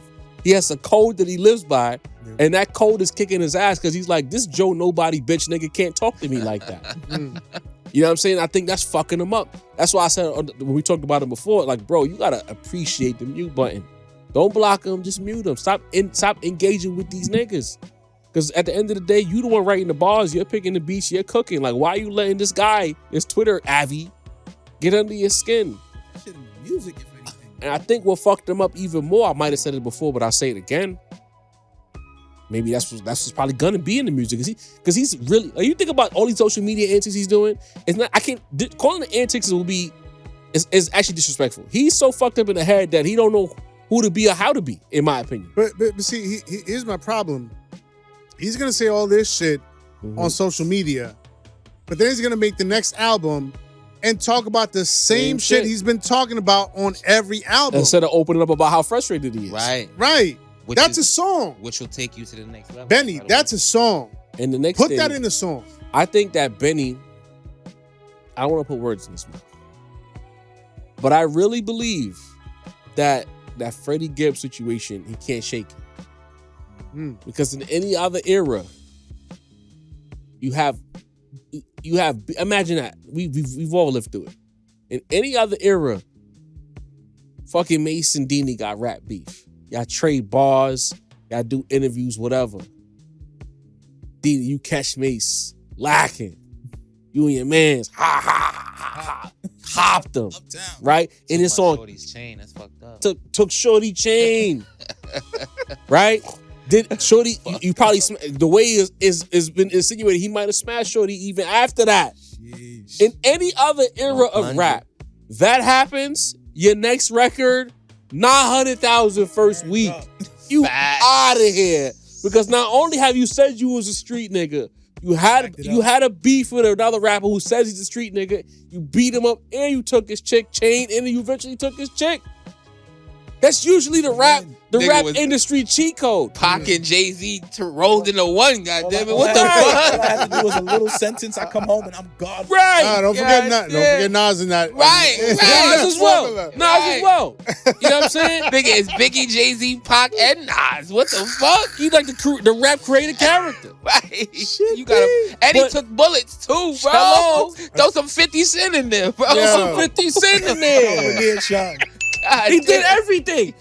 No funny shit. He did everything That's he's supposed to do crazy. as a rapper. Yeah. And he's descended. Came up with the family. He's regressed. Yo. Since he took the bullet, did whatever with Freddie, he's regressed. It's a different time. Pre-wheelchair Benny, post-wheelchair Benny. It's been a regression. Yo. And in any other era, you beat it. You don't remember when his leg was fucked up? Nah, I don't remember seeing him in a wheelchair. They was talking about he might not walk and shit. I Dead remember that ass. shit. Yeah. Benny like that. You didn't remember that scene? It was I'm not trying to be funny at all. Like, that happened. That's okay. speedy recovery. It was after Burden of Proof. I don't know if it was it before Plugs I Met 2 or right after Plugs I Met 2? After, I think, right. Plugs I Met 2 was 2021. 2020. No, Plugs I Met 2. 2002. I don't know. Anyway. That might have been 2022. Mm-hmm. So I think it was before. The wheelchair happened. The Def Jam deal happened right after he got out the wheelchair. Right. So you think about that shit. You beat up your rival rapper. It's on camera. Y'all hopped him in the barbecue spot. But somehow Freddie Gibbs' Q rating post that situation through the roof. Two classics, arguably. Because Alfredo 2, niggas are saying Alfredo 2 is up there. Up. You know what I mean? And I'm coming around. I'm listening. It ain't so separately for me. It ain't. But it's nice. I'm coming around to Alfredo 2. Right. Okay? There you go. 2021. 2021? Yeah. Plugs I'm at 2? Mm-hmm. Or February 2021? March. So yeah, so then Burden of Proof was 2020. Yeah. I was confusing the years. I was thinking Burden of Proof was 2021 and then Plugs I Met was 2022. COVID era. Nobody. COVID. Yeah. Right. The blip That in cloudy the COVID brain. So it's like Facts. in any other era, you get to beat up your op, you do this and this and this, you out of here, and he's sitting back like, yo, I beat this nigga up, and all of these nerds are celebrating him. That's fucking him up. Yeah, actually, yeah. Listen. They talking Yeah. crazy to him and celebrating Gibbs, and Link he up. beat Gibbs up. Gibbs is more popping. Here's a secret. Link up with Alchemist, make an album with him. Link up with Madlib, make an album with him. One of the two. And like I said, man, as a person that went to the Gibbs show, I can see Women, and Gibbs be having women, yeah. But also, he bring the chicks out. He's known to fuck bitches. Freddie's a beast He's a beast. lyrically. Yeah, You know but what I mean? it don't matter. Benny's 40 years old. all that was crazy. Right? Benny's 40 years old. In this era, no matter how good you are rapping, if I beat you up and it's on camera, Everything. I'm up, All bro. check boxes, bro. The only reason True Life ain't get to take off how he's supposed to take off is because there was no real visual evidence of him beating up Yeah. Prodigy. Right. I think he had static with Jimmy. Did it ever He get beat physical? up Jimmy, Prodigy, and Cam, didn't he? Freddie Gibbs is 43. Yeah. Yeah. Yeah, man. I mean, Freddie- I knew. But I first heard of Freddie Gibbs when I was 43. 17 years old. Gibbs been around for mad years. He has. That's true. Freddie But Gibbs is on jeez. Grand Theft Auto 5 dropped in 2013, right? And he's on that soundtrack, and he was already technically an old rapper at that point, bro. And he changed his whole aesthetic from that sonically there to get with Madlib, get with, you know what I mean? And he changed everything. You know what I'm saying? So I'm just looking at that like this is really killing him. Now it makes me wonder now if 38 and Benny was talking about Gibbs. Remember, Gibbs wasn't really like a coke rapper for a lot of years. And all of a sudden he became a coke rapper. So all that time we thought they was talking in the clips. Was he talking to Gibbs? Was it another sideways shot at Gibbs? Was it a sideways shot at Stove? I don't know. I'm But still wondering that. Right. Actually. Because it was like they just came out one day. It was like long live coke rappers, but he changed. He got a whole fan base. He being Gibbs on being a coke rapper. Gibbs wasn't always a coke rapper. Neither was Stove. So it's interesting, bro. I think he's very. I think there's a level of him that's frustrated by the fact that his streets would celebrate him for doing what he did. I got shot. The nigga laughed at me. I did what needed to be done. I won. But the nerds said, "Nah, we're gonna go with Freddie Gibbs," and that's kicking his ass. That makes a lot of sense. Yeah. That makes a lot. Is that Benny's But he can't villain origin story? Well, the thing is, Benny, he don't understand how to really do this internet shit. Because really, what you should do in that moment, if you're Benny, but if you're gonna make these claims, then put an address on it. Shout out to Leroy Green. You know what I mean? LG, what up? I be seeing you in the chat, bro. Put an address on it. You know what I mean? I noticed that since some guys stopped potting on a regular basis, Leroy ended up back in our chat. When they was potting on a regular basis, he would not even be seen in our chat. Set tripping. But welcome back, safe Leroy. now. We love you, Leroy. But to Leroy's point, put an address on it.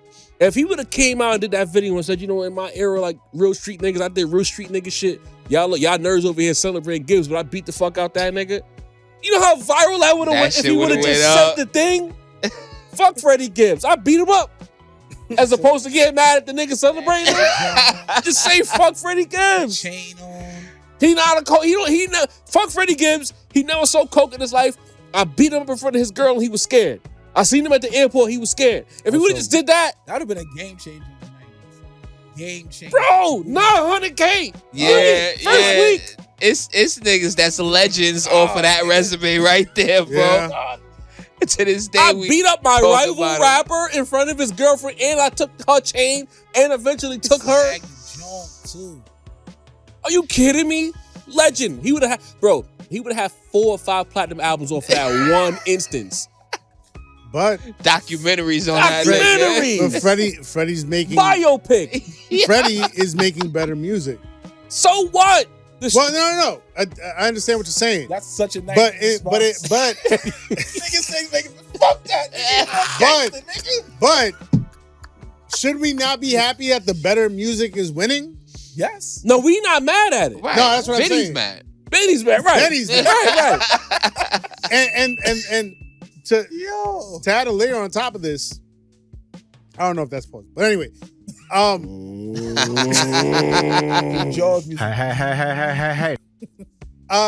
All this belly aching and complaining, he's going full unk. No, he's not, because he's not saying it. Unc would just blow it up. Crash out. Unc would say fuck Freddie Gibbs. No, Unc is complaining about the times. Unc is and he was saying, y'all celebrating back in my day. Back in my day. If I beat a nigga up, I'm that nigga. I would have been way more lit, but all of these nerds today are controlling the culture. Could you imagine That's Craig? Full Unc, bro. Craig beat up Debo, but Debo get the sequel? That's what's happening right now. Shit. He beat the nigga up, and he's a bigger star. Yeah. Yeah, TV roles or movie roles. I don't know, but Benny been on TV. Not Benny Gibbs been on TV. Bro, Benny feel like Young Thug right now, bro. Like all the videos give all me the interviews. Entirely too much Unc vibes in those videos. Complaining about the times, complaining about, bro. Not the right people are complaining. Freddie Gibbs is a character. He fully plays into the character. I just think Benny, he's just not a character The problem with Benny is he's trying to be simultaneously annoyed with shit and unbothered. Cause he feel like if he say fuck Gibbs, he'll somehow be a hater. But it's like, nigga, you still technically in this whole scenario, Benny had the moral high ground. That's a big conundrum for a lot. Niggas tried to rob him. He stood on his square. They boomed him in the parking lot, shot him in the leg. Gibbs laughed at him or laughed at something in relation to him getting shot. You have the moral high ground. You had every right to beat the nigga up in the barbecue spot. The thing is, not only was like he laughed, he was kind of flipping about it when Benny took issue with it. You know what I'm saying? So you did what you had to do. If somehow or the other, the Def Jam shit didn't quite work out, the album didn't hit how it was supposed to hit. If you come on, you put that camera on, and you stop talking about Lab Diamonds, Are you trying to say that Gibbs got lab diamonds? Right. Are you saying the nerds, fuck the nerds because they like this nigga Gibbs because of what Gibbs reminds them of them or whatever the case may be? If you just come out and you say, yo, fuck Gibbs. Fuck that nigga. I'm the real street nigga. Y'all niggas out here, y'all nerds out here celebrating bullshit. When I'm out here real life putting on, niggas will respect that tenfold, bro. Way more than them Friends. random videos in high school bleachers and shit. Y'all nerd niggas that like Freddie Gibbs, fuck y'all. If you a real nigga, come over here to Benny the Butcher. Yes, he can. I beat him up. If you all y'all nerds that fuck with Gibbs, fuck y'all. All the real niggas come over here. And it's proven because he did beat the nigga. Drawing a line in the sand, yeah. Did you see Freddie Gibbs' body language in the airport when they bumped into each other? Yeah. What it look like? It looked like a conversation. Like it was just all the vibes didn't look negative. Nigga, Freddie Gibbs was sitting like this, bro. To the side. No, his arms was folded when they was talking. That was passive energy. Yeah. It's passive energy. It's not arms folded like I'm about to beat you up, but it's almost like, oh my God, why are you talking to me? Exactly. It's like I beat you up. arms folded. We in the airport. I got passive energy in the airport. These are all things that if I have the high ground, I can talk about instead of talking about lab diamonds and nerds. Right. Sometimes Right. We some pressed this people- I nigga seen in the this airport. nigga in the airport. He ain't want no problems. Nigga was nervous as hell. Copping, please. That's it. I just don't think he got the right nigga in And his what- ear to tell him that. But what's interesting is that Right. like he's simultaneously upset about the nerds and the culture, but almost like also worried about the nerds and the culture. Because if he starts talking shit about Freddie Gibbs, ooh, that's your customers. then the nerds are gonna turn on him. Yeah, Exactly. So it's like yeah. you gotta pick a side, Benny. That lie you're Damn. saying could be a You know what, bro? empty line, Maybe I'm problematic because I'm just gonna say the thing, and then we just gonna figure it out after, bro. Because I'd rather not be just adjacently mad. I'm gonna just say fuck these niggas. Mhm.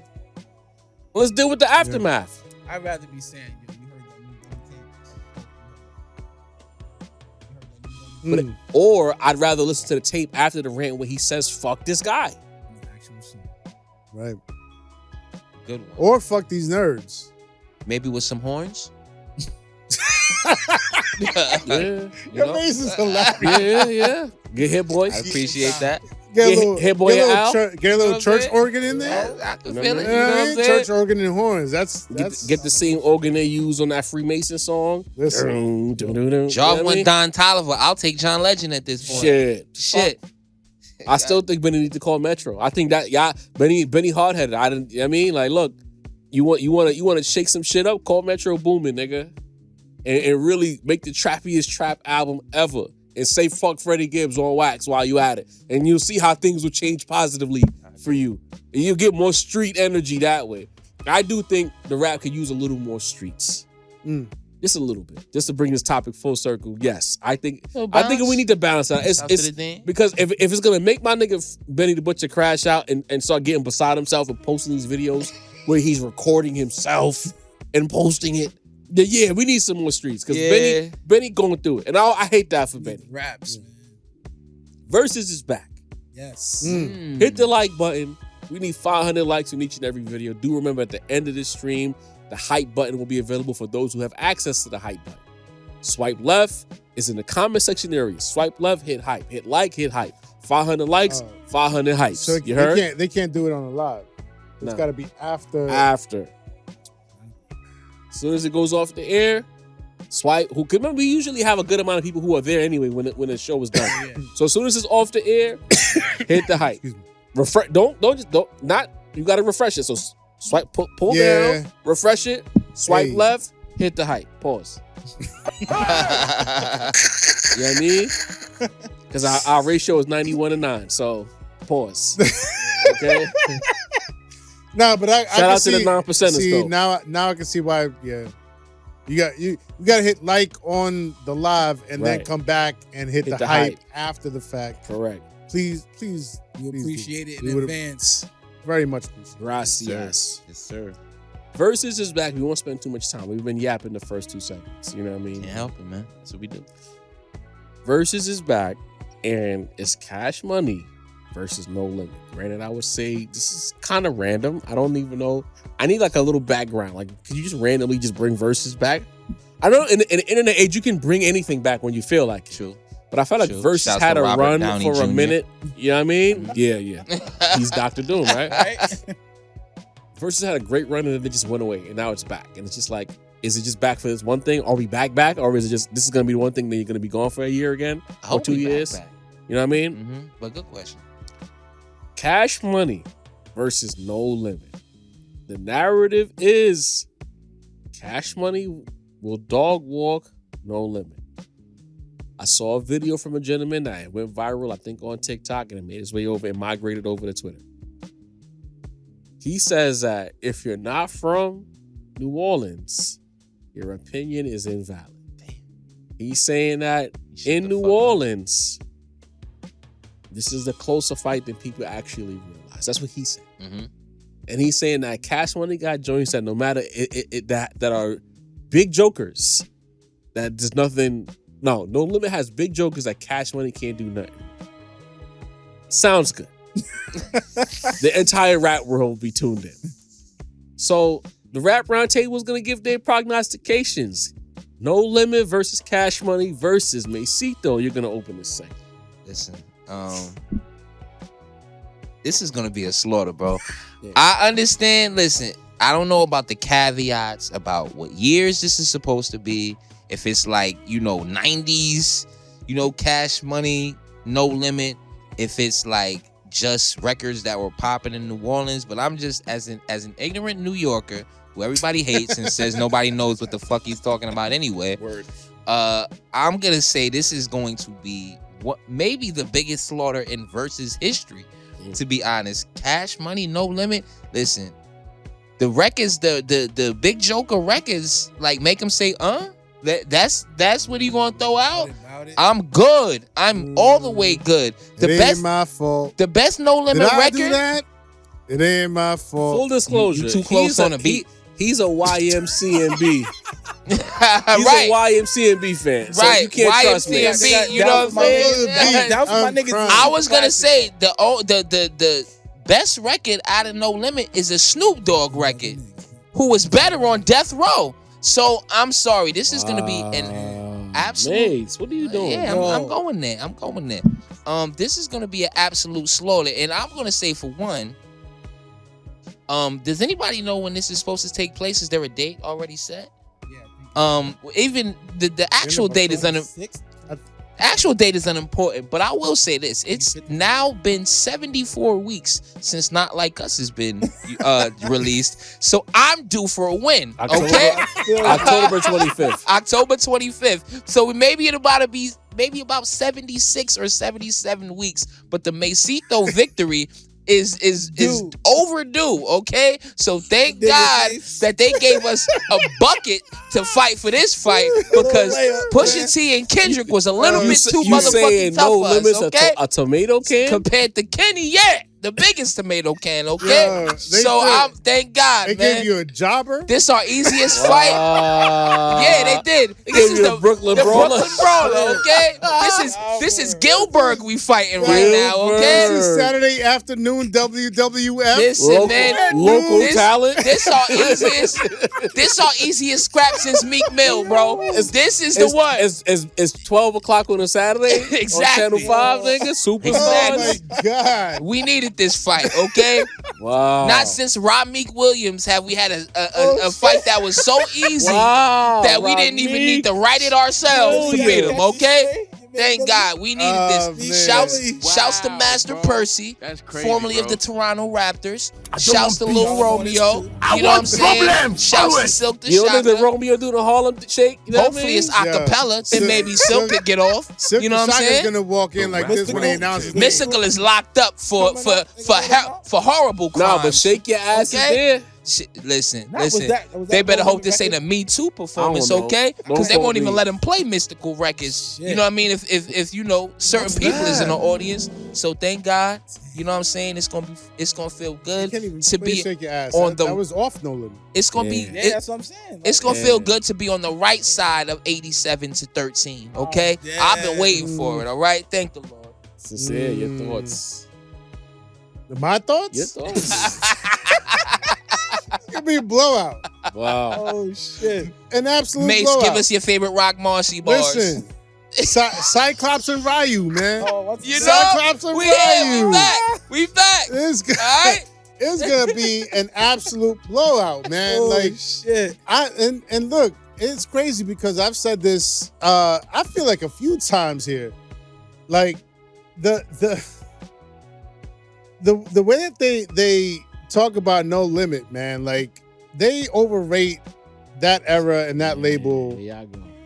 like to They death. originators, bro. And I'm like, yo, like 2 years later, a year to 2 years later, we had Cash Money. Cash Money was the that real to come out of that region. You know what I mean? No Limit had their little run. I'll give it to them. You know what I mean? And to this day, honestly, if I'm speaking honestly, I will throw on Bout About It every now and then. You know what I mean? But other than that, make them say, Which bottle about you put?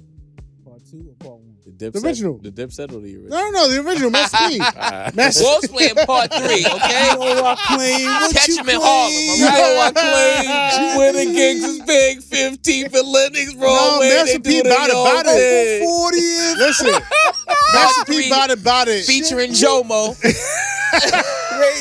Master P Bout It Yo, was a joint. damn. That shit, like the energy behind it. But after that, make them say like the way that they ran that to death here in New York and on Hot 97 hard. and no, man, that shit was annoying, bro. Like it ain't my fault. Oh my Hard. God. No, it wasn't. Did I do that? None of that All shit. your fault. They had the Urkel remix. No, get all that shit the fuck out of here. Early lawn. shit. Get off my It's- lawn with the No Limit it's- shit. This is that New It's York silk. shit. No. He the New York nigga they hate. Oh, Is Silk the Shocker Jarvis Larry June? What's Oh. going on right now? not the June, bro. Hell no. Bro, Hell no. listen, the Cash But Money. he do got that joke with Maya though. Maya. the Cash Money Prime run Maya. That was him. leading into, and we was talking to Homeboy the other night about can they play the Lil Wayne joints after Shout like out from to- Carter 2 shout on. out It's to Cash Nick. Money, ain't it? Shout out to Ned Costello, dude that we bumped into at the Alchemist Hit Boy movie joint. We was talking a lot of hip hop shit, but we been for like 2 hours. Yeah. Knowledgeable nigga. You know what I'm saying? We were talking about that. They won't be able to play certain songs. Lil Wayne ain't gonna be there, I think. So Can't they play? it's not gonna hit the same. Lil Wayne not there. No. Whether he's there or not. Mystical But joints ain't gonna hit the same. what he's saying was that at a certain point, the Lil Wayne joints was not technically Not Cash Money. YMCMB happened It's still Cash Money. as a Birdman was getting all overall of their label, bread. Yeah. Like overall. That was my take. That's what I'm saying. But I was like, I'm gonna YMCMB. What the CM stand for? right. Cash What Money. we talking about? We talking. But I was like, I'm gonna digress to somebody that might know better than me. But like that Cash Money run is insane. Still going to this insane. day. Dude might be right though, as far as the whole if you're from this place, because I felt kind of that way with New York when we did the Dipset and the Locks. I was like, this is niggas gonna understand this, they gonna feel this, but this is for New York. You get what I'm saying? Mhm. But I just feel like outside of like the 5 big records that I know in my head that I love from No Limit, I'm at a standstill, bro. Like as far as what they're gonna play when certain joints come on, like Project Bitch come on. You know what I'm saying? When Hot Boys on Fire come on. Man, When all the big timers, Yeah. You know what I'm saying? Get your roll on. I'm just like, yo, like what are you gonna play with 10 to Number 20 of one those? stunner, Bro, boy. they Like- literally invented bling bling, Bruh, bro. 20 of those? bruh. Nobody says make them say in 2020. You still got You know what I the, you mean? still But got the bling bling juvenile is joints. to this day BG is had a hard. is couple hot, of the joints. block is hot. Like, Niggas don't use tanks anymore. Drones Yo. came out, bro. I mean, And look, respect Y'all being again. disrespectful. Respect. No, look. respectfully. I'll throw out a little, respect. Please. Respect to No Limit. You had, a few years of a the run. originators. And And open the door. Yeah. I respect it in the sense where like, y'all weren't great rappers, but you were able to make enough of an impact to where your music reached New York. So in that sense, in a business sense, and in a hustle sense, I give you your respect. Niggas gonna fry us for that, bro. In a music sense, though, It don't matter what we say. who's playing No Limit joints in 2025? I will wait. I will wait. You're not in the South. You can't speak for the South. Shouts to you. We heard you. Yeah, You can't speak for the South. If you're from the South, please, in our chat, tell us what they still run from No Limit in 2025. Here's what I'll say. I'd like to get it because obviously my guy is here. We cooking. I'll kick in No Limits back here for no good, for no good reason. I don't know. Good reason. What did No Limit do to niggas? I don't know. Nothing. That's the problem. Mid-music. Here's what I'll say. Damn. I got conflicting points. What's the word? My first point is that I am not going to make this mistake twice. Yeah. I walked into the Dipset versus Lox versus fully expecting the Bird Gang, the Pelican, the almighty Dipset Purple City. in the Garden to take care of business. I didn't anticipate not the crowd, but how unprepared they would be. Because good Lord, were they not prepared? Right? And then at the same time, the street records. This is what Benny's talking about. Like the streets, certain songs hit different in the streets than they do on the internet. Right. Like, and the Lox had a lot of records that the streets loved more than the internet or the radio loved. And we saw that play out in real time, and it created one of the greatest moments in hip hop history. That camera shot painted into Kiss. This is Kiss. I'm outside. That's one of the greatest moments in rap history. No hyperbole. Today's day when we posted this shit a few years ago. Come on, bro. On YouTube. Millions. A million views, bro. Our only Damn million views. That's right? short. Yeah. But it's like that moment right there. And the thing is, they didn't rehearse that. Kiss is giving his speech. The producer had the wherewithal to do the long shot and then pan into the tight shot.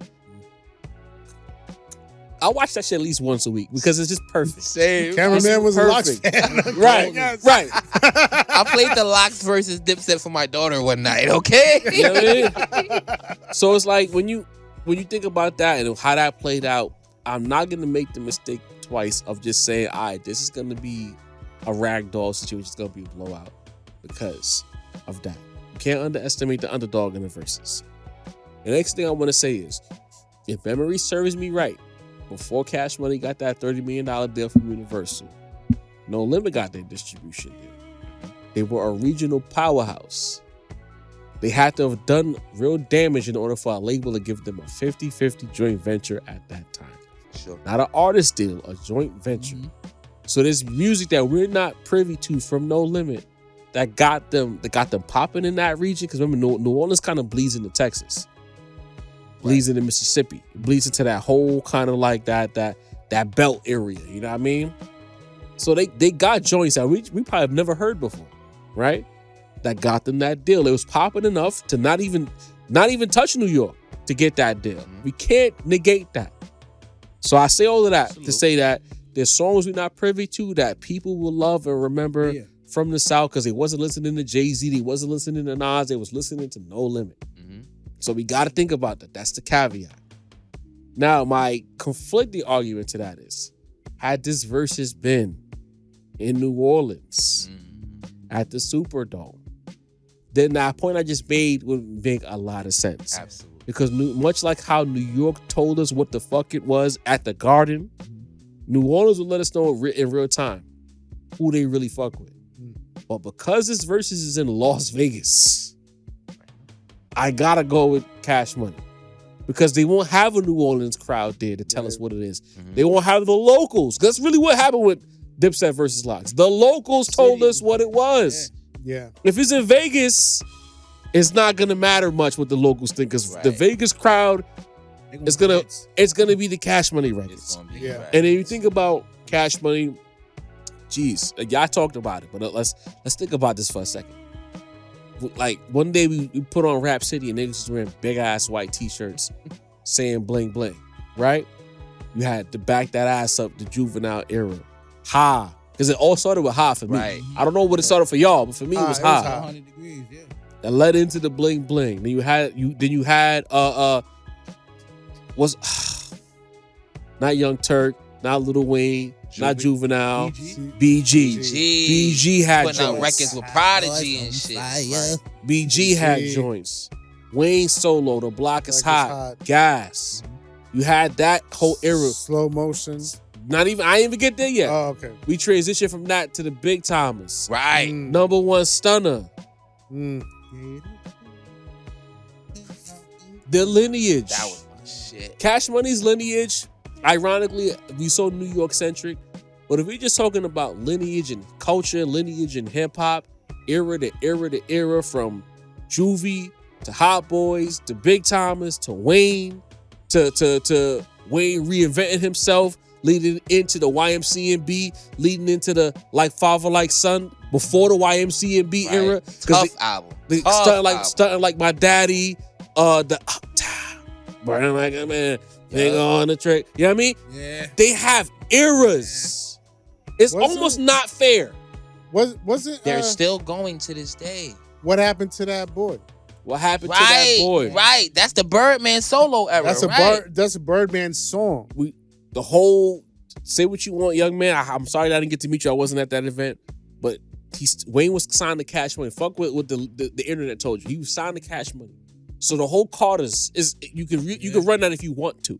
You know what I mean? It's there. Then you got the Rich Gang era.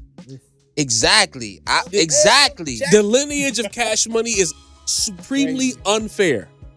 The only way No Limit could win that fight is if the battle was in that Southern Belt region where niggas was really logged in and they know those deep cuts that we are unfamiliar with.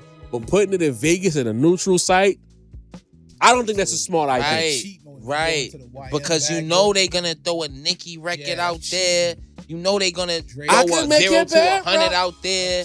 You know what I'm saying? Like, come on. The Drake records, That's what I'm saying. Like, you guys, come on, bro. Just the hard ones, though. They're not going to throw One Dance and Control out there. They're going to play 0 to 100. Starting from the bottom. Then Nicki, they might throw the monster verse on niggas. And to be honest, I don't think No Limit, whoever is representing No Limit, is going into this thinking that they're going to get scheme a win or even really be competitive. Like I think they're going into this wanting to remind everybody, like, yo, like we was here too, and we was here first. Yeah, you know. And Master P is notoriously a capitalist. I'm sure he got it. I'm sure it's some paper involved that he's like, you know what? I take my ass whooping for Emma too. You know what I'm saying? Yeah. Like, come on. Master P about it. I hate that I have to agree with y'all, but I wanted to be respectful to No Limit. I just think that putting this in Las Vegas, it's given tomato can. I'm sorry. It's given tomato can. Anywhere, if you put this in New Orleans, it's a 50-50 fight. But outside of New Orleans, outside of Texas, outside of Mississippi, outside of Memphis, the South, I gotta be respectful to the South. Outside of that window, it's a tomato can. In the South, it's a 50-50 fight. In Vegas, tomato can. He on the sun. If it's a we're just going to city for city, I can't knock him. How much niggas in Las Vegas know about the Problem Child freestyle like Kiss did? Nobody know that shit. Right. They ain't know. Right. Perfect example. They didn't know all the Kiss records until they decided to do the female the ladies melody. I know that song. I know that song. But all the mixtape shit niggas was hitting them with, they ain't know that shit. Nah. New York told you what it was. And we lived through that because New York was like, all right, Dipset been popping and they more popular. But in the city, those three guys have always they carry. I digress. Yeah. We gotta move on though. Great segment. Chat, let us know what you think. Maybe we'll put up a poll, maybe we won't. I don't know. But if you're from the South, let us know how close this battle is or isn't. Verzuz is back. We're interested. We will be tuned in. We might even react to it. We'll see. But we gotta go to my newish segment. I gotta say newish because it's not new anymore. Leave us alone. So I was coming in here and I had a plan to talk about Dame Dash. But you know what? Dame Dash has had a rough go recently. And I don't want to pile on Dame anymore. Even if he did lie about certain things on the Breakfast Club or told half-truths. I won't put a liar on it. Half-truths. And he's back to talking about Jay-Z again. But it's like, we all know that Dame Dash is a double-talking, hustler, slick talker, whatever. Hurt, jilted lover, whatever. You're a liar. Liar, whatever. So I'm going to leave Dame alone. I'll stand on this and I'll stand on this firmly. I would love for Hove to figure something out and bring Dame back. Not into the fold, but just because Dame is hurt. And he don't know how to voice his hurt beyond being what he is on camera. And he's so hurt that he's pissing off fucking Biggs. Biggs is out here subbing him, redo 96. Have you been seeing the redo 96 tweets? I didn't see that. What? Go to Biggs' Twitter page. Yeah. He has a whole thread where it's like hashtag redo 96. And some of those tweets look like he's talking to somebody. I'm gonna check that out. I digress. Jaw with the scoop. But I might even do one in the group chat. Just scroll through the group chat. One about dishonesty. All right. Yeah. I see But that. this guy has to leave us alone. And it's TDE's own. What kind of? Understood. Rave on. People are hungry for lyricists like me, Doechii, Chris Patrick, Marco Plus. They want the real music, the stuff that's gonna hold them. Rave on, good brother. No one's waiting for you. I want to make that 100% clear. Outside of the TDE the staunch, the hardcore TDE fans, or the Kendrick fans who are pretending to be locked in through using TDE, him as a proxy. using him as a proxy. Thank you, Masito. Outside of those guys, there's nobody waking up saying, you know what, I would have put on some Rave on. When you were talking about Joey Badass, and I want to be clear, Ravon had a record with Pusha T last year that I loved. I still love that record. I got nothing personally against Ravon. This don't got nothing to do with no New York shit, because y'all niggas love to run with pretend narratives. But I remember Ravon talking about Joey Badass as if Joey Badass was a nobody, and as if he was above Joey. Right. When Joey Badass has a career as a celebrity, whether rapping or acting, and he got the acting roles through his rapping. Right? Granted, the last project didn't do well. Sabotaged by the label. The album, me personally, could have been better. The music just didn't land for me the way it might have landed for others. It is what it is. But nevertheless, more people were clamoring, and to this day are still clamoring for proper Joey Badass than they ever were clamoring for a Ravon. You know what I'm saying? So when you were talking down on him, I didn't know I had a segment in mind to call it to leave us alone, but I would have done it then. It's like your whole premise was that he's some kind of nobody who messed around with Diddy, and he's an actor and this and that. And it's like, how can you tell him? How can you make fun of it? Remember the GAY bars in No, I understand, but messed around with Diddy. That's what he was. That's what he was implying. Yeah. Oh, all right. Legit. Got you. See how you see how you don't even remember the bars? That's my point. That's my point. Sin don't remember the bars. Sin. That's my point here. My problem with Ravon is he keeps talking from a position that he's much higher on a totem pole than he actually is. There's no anticipation for the next Ravon project besides the TDE community. There's no one talking and saying, you know what, before the year's out, I could sure use another Ravon project. No one is. The nerve of you to put your name next to Doechii. You know what I'm saying? The temerity. One of the hottest young acts in the fucking world. Not the country, the globe. Even if she was bugging the fuck out showing titty on stage just because, that was a little weird. You know what I mean? And I got nothing against titties. Niggas love seeing titties. But just pulling your titties out randomly. Doechii. You don't got, let me be the first to tell you, you don't have to do that. You know what I'm saying? You don't. You're good. I think she wants to. You can want to. Talented. But you don't have to, is all I'm saying. You know what I mean? You are made. People are anticipating you. To me, you have the same energy that Lauryn Hill had before the Miseducation in 98. To me, it's a very similar energy. Whereas you can do it all, you can do both. You do both at a high level, and when you give us that body of work, we're going to ingest it and love it in a way where it's like, you can wear a fucking power suit the rest of your career, and we would not give a fuck. We wouldn't even ask you why you wearing that shit. Because your music is that high level. Imagine Lauren showing her titties. Shit. But look more than that. Because the abilities already spoke. Yeah. And that's all I'm saying, Doechii. Your abilities have proven that you don't need to do nothing. You know what I'm saying? There's this whole Twitter trend about like, matter of fact, I'm gonna relax. You know what I mean? The whole point is, you don't have to do the extra shit. Because to me, maybe I have a distrust of the internet. And I feel like sometimes niggas internet. And I felt like her pulling her titties out on stage with some internet shit. Internet. Yeah. And you don't got an internet no more. You saying shit. You know what I'm saying? But Ray Vaughn, no. Ray Vaughn is not saying shit. The TDE fans are fickle. I've seen it in real time. They've told us we were OVO multiple. The TDE fans have told platform we was an OVO platform at least 6 separate times in a 2-week window. They're fickle. So this whole idea that you put yourself next to Doechii and niggas is anticipating you and Chris Patrick and all these other guys. I thought was in sync. Ray Vaughn, the lofty. Chris Patrick. All right. I'm sorry. Am I lost? No. The lofty, Okay. the lofty way that you speak of yourself from the Joey Badass battle where you spoke from a high ground that you were never on. Motherfucking Pusha T smoked you on your record. You lost to Joey Badass. Y'all could retroactively try to laugh at Joey selling 9K, but he lost. Your motion is not that. Stop talking like that until you earn it. So as of right now, you need to leave us alone, bro. You're not who you think you are yet, gang. You can still go to McDonald's in LA, in fact. So you need to leave us alone.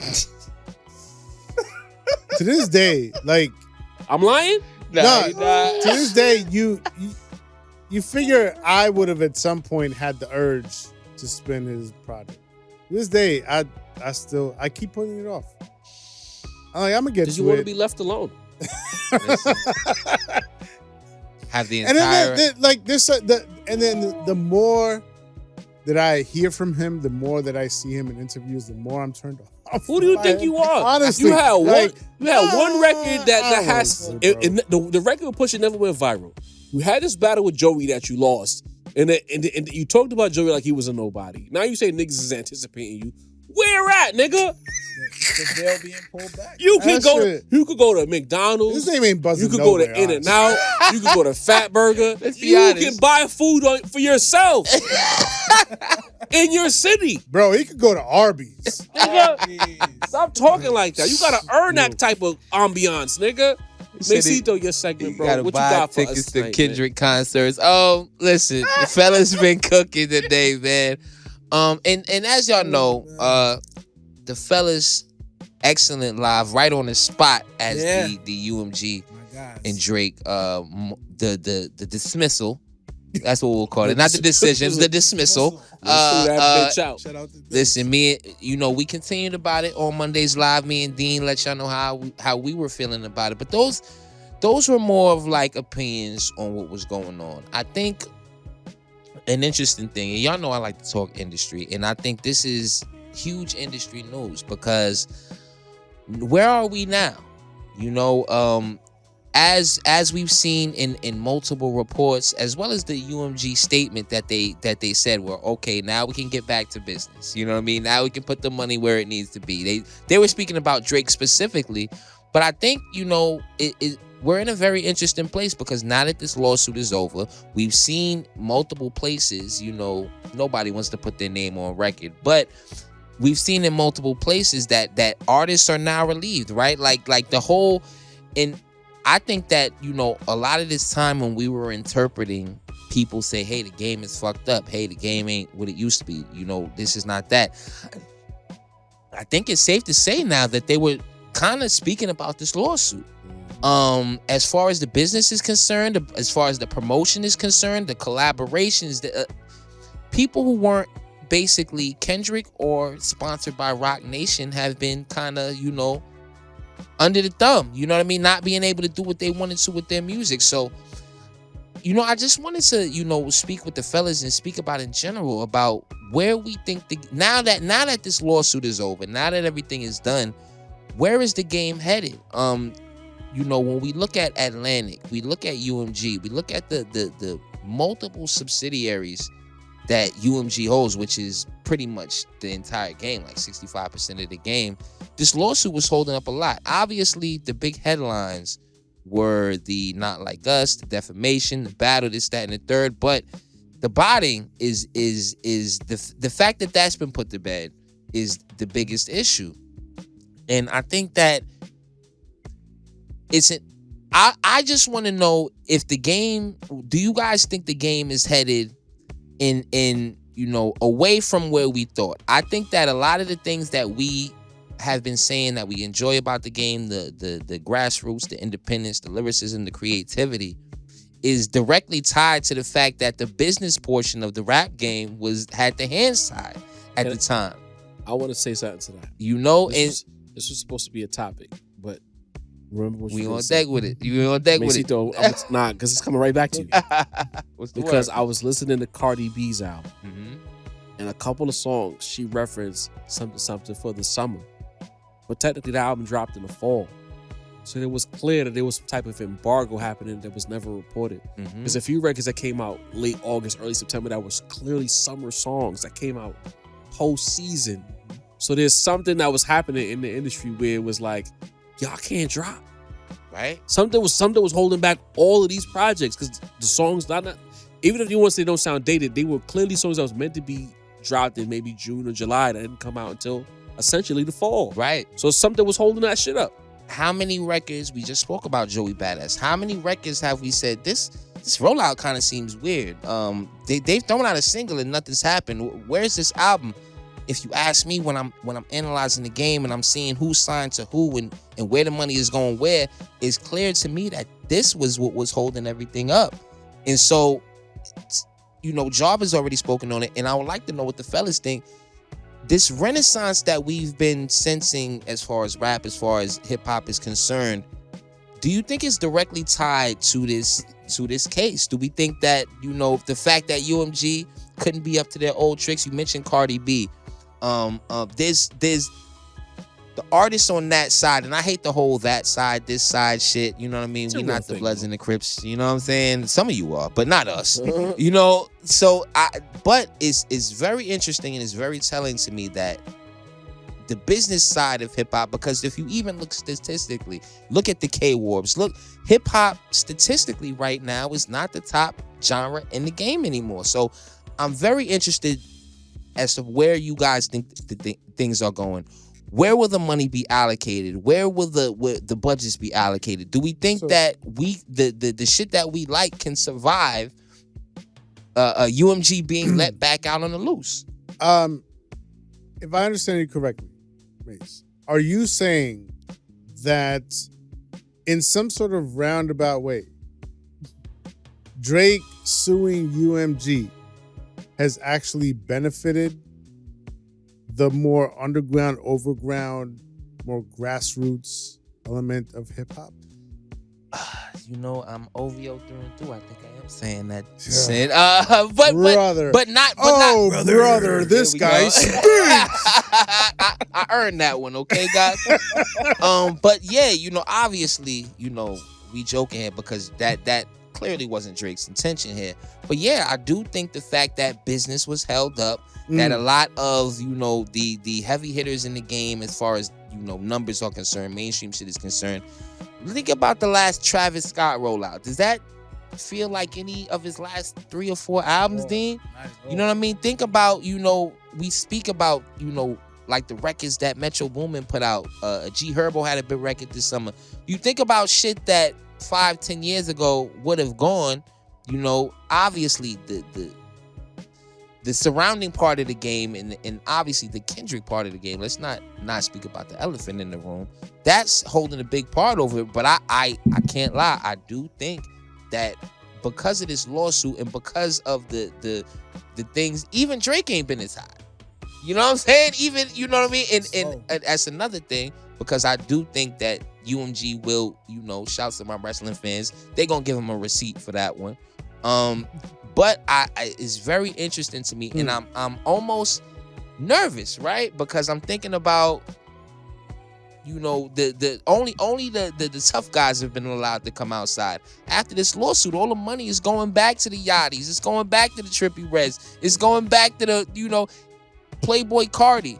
Do we like this? Like I said in another episode, this was supposed to be his DS2 moment, the way they were gassing him. I don't know. But it didn't happen. Do you remember any album- promotion the for album- this record? It wasn't much promotion. The lawsuit. Any singles that were promoted? The lawsuit has been about a year, Right. but it's not like the Trippie Reds in them were like. You tripping with the Trippie Red. You trying to piss flourishing. niggas off. I already see what you You said. know, Yeah, I mean, you know, I Trippie want to scare Redd, niggas. He's a Trippie Red and Yachty. Hey, I- you know what I mean? like, I covered bro. both terrible bases. You know what I'm saying? He's trying to trigger You me know with what I that mean? shit. But it's just They've been pumping Yachty through the lawsuit. Fuck that. right. Bum You know ass what I nigga. mean? So it's just it's very interesting Pause on to that me. as well. Right. It's very interesting to me that business has been held up, and a lot of and not all of it is negative, right? That don't mean that the money will just be put into the bullshit, right? The shit that we like will finally be able to move correctly and business wise the way it was supposed to. So I think that in these following months, and I'm gonna, obviously I'm on top of my shit, pause. I'm gonna be paying attention to these numbers, to this business side, because I want to see, now that the lawsuit is over, where the game is headed. And Can, what's the word, Sam? can I counteract that? Of with, course. I see what you're saying, but maybe a conglomerate like UMG would be too scared to take the chance of like, let me invest some money into, a JID or some type of like. I don't think that exists. I'm just saying, like, let's say at some point they were like, they just wanted to go with the biggest cash cow. And now that there's actually been a moment where they can, maybe their hand was forced, they were like, well, let's relax, while this lawsuit, runs its course or whatever. And now they're looking at the landscape and they're like, maybe there's other avenues. Maybe there's other lanes that we can actually pump some money into, because we're seeing that there's a reaction or there's an audience to other subgenres or other lanes that they might have been afraid to like look at before. And I think excellent points. And I think Kendrick's success is part of that. Tyler's success is a part of that. Yeah. Success is a part of that. The Clips success is a part of that. Let's not forget that the Clips have a top 5 first week sold this year in hip hop. You know what I mean? A lot more than double than a few of your favorites. You know what I mean? So yeah, it's send, excellent point. You know what I mean? They might have just decided to just send the money to elsewhere. Job, you And I just think that now, maybe in years past, they would ignore those artists because they know that this is what, quote, the people want, whether it's the Drake Stimmies or the people who are benefiting from the Drake Stimmies. Throw the money behind those guys. They're clickable items. That's something I haven't said on the spot in a minute, because those guys don't exist anymore. right. You know what I'm saying? You look at the situation now, I think they're just gonna follow the money, or the people want things that resonate more on a lyrical level or on an artsy level. These companies are designed to throw money behind what the people want. So if the people want that, then I think they're gonna just throw money behind it. JID might have a bigger budget next album because of that. Right. Because Right. you mentioned Tyler, Kendrick, Clips, 3 different tiers of artists, Right. but they all have big movements when you put the budget behind them. This year, if nothing else, has proven that the budget can go anywhere as long as the money is there, and it's gonna resonate in a real way. And have there been other guys who make probably low quality music where it might resonate on a higher clip because it's easy to digest, word to send? Yeah, but at the same time, do people want that low calorie shit anymore? I don't think the way the public is set up right now, I'm not sure if they want that Right. anymore. I think they want more dense music, and the label is in the business of making money, so they'll spend money to make money. So I think, I think this is the best chance. It might be more balanced. You might still see a quote Trippie Red sneak through and get a budget, but for every Trippie Red, you might get a JID who's gonna get a little budget now because there's money to be made on both sides. Very interested in seeing it, for sure. Dean, you got anything to cook on that? Listen, if next year Central C randomly comes out with a Diamond album, I know y'all back up to your bullshit, Lucian. All right? I'm watching you motherfuckers, man. Uncle Loose. Sense lost his momentum when he tried to claim Nike Techs. Like we were, like the city ain't put on for the Techs, nigga. Fuck out of here, man. We ain't forget. Let's get to the C mailbag, on the official man. Drake record that ended. Shit. The fake Thanks, reggae record. Let's get to the mailbag, my favorite segment. Just Gwen coming through. She's been a staunch supporter, quality chat, quality comment. She be showing love. Shouts to Gwen. She says, solid pod once again. And rap needed subcategories over a decade ago, at minimum. Notice how quickly country got subcategories when Beyonce dropped Cowboy Carter and won a Grammy in said category. Very interesting, Just Gwen. That's why we need that. You got to shake it out. Maybe it is racist that they created categories in country music after Beyonce, but at least they were proactive enough to realize that this ain't the thing that they like. So let's make a category that works for Beyonce. Mm-hmm. Well, that's the thing. It's like they have the power to do it when it suits them. Right. You know what I mean? But when it comes to hip hop, they're very quick to just lump all of us. I hate that shit. Into one pool. And right? Because that's how they are. You know what I mean? Okay. AJ91X2, big time J. Cole fan, says, let's be honest. Kendrick waited for Aubrey's label trouble to strike. The machine was fully behind Drake. Kendrick never tried it. He only went at him when he was in conversations with Lucien. Lucien was going to back him with the numbers and narratives. Sincere, what do you say to that? Mace, what do you say? Well, you said my name first. Yeah. That's chess. Is it not? Is it not strategic to strike at the right time? You know what I mean? Because like, if you strike while the entire machine is behind them, like that's just poor planning. You know, and if your whole mindset, if your whole goal is to like sort of expose somebody, that's not the right time to expose them when like the whole machine is behind them, or like millions and millions and millions, nearly $1 billion is behind them. Like nobody's gonna listen, you know, because like the machine is gonna be machining, you know. So that was a perfect time to strike. It's art of war, bro. Jay waited till Nas put out his worst album to strike. Drake waited till Meek Mill was high and on tour to strike. Tupac waited till he smashed Biggie's chick to put out a diss record. Strategy is just part of everything. As listen, don't Luka and LeBron hunt the mismatch all game? You know what I mean? The 30 points is still the 30 points. As a person who was on Drake's side, whatever that means at this point, and a person who wanted Drake to win because I'm a bigger fan of Drake than Kendrick, who fucking cares? Maybe you should have used strategy, motherfucker. Like, get out of here. Listen, I lost because he was smarter. Yeah. What? Right? Of course, the Cole fan, the nigga who lifted up his skirt, ran out the battle, and threw subs after he left the battle would support this bullshit. Hey, man. Anyway, Rebel Without a Boss says, I'm 42, so it's not for me, but Young Boy is actually good. If he's the next one up, I'm glad it'll be him more than a lot of other rapping quotes they can choose from. As for his lyrical content, I've been having that issue with popular rap since the early 90s. Salute Rebel Without a Boss, showing a reasonable side when it comes to the Young Boy conversation. We got to go a little bit negative here. And Deanie, this one is for you because he's your people. His name is Fuck You Asshole 48. Wow, True story. My people? Yeah, hey. Just saying fuck me for. There you go. His name is I Will Not Hit No Hype Button. I don't do the training stuff. Slave blood in me. Eye roll emoji, shrug emoji, 2 Jamaican flag emojis. Your people. Hey, yo. I was waiting for the Deanie's people part of it. Niggas is from the same country? Fuck out of here. It's your people. It's Jamaican. That's your folks, you know? Oh, of course, the Jamaican would say, I'm not going to do that. God. Can't deal with that, Mayu.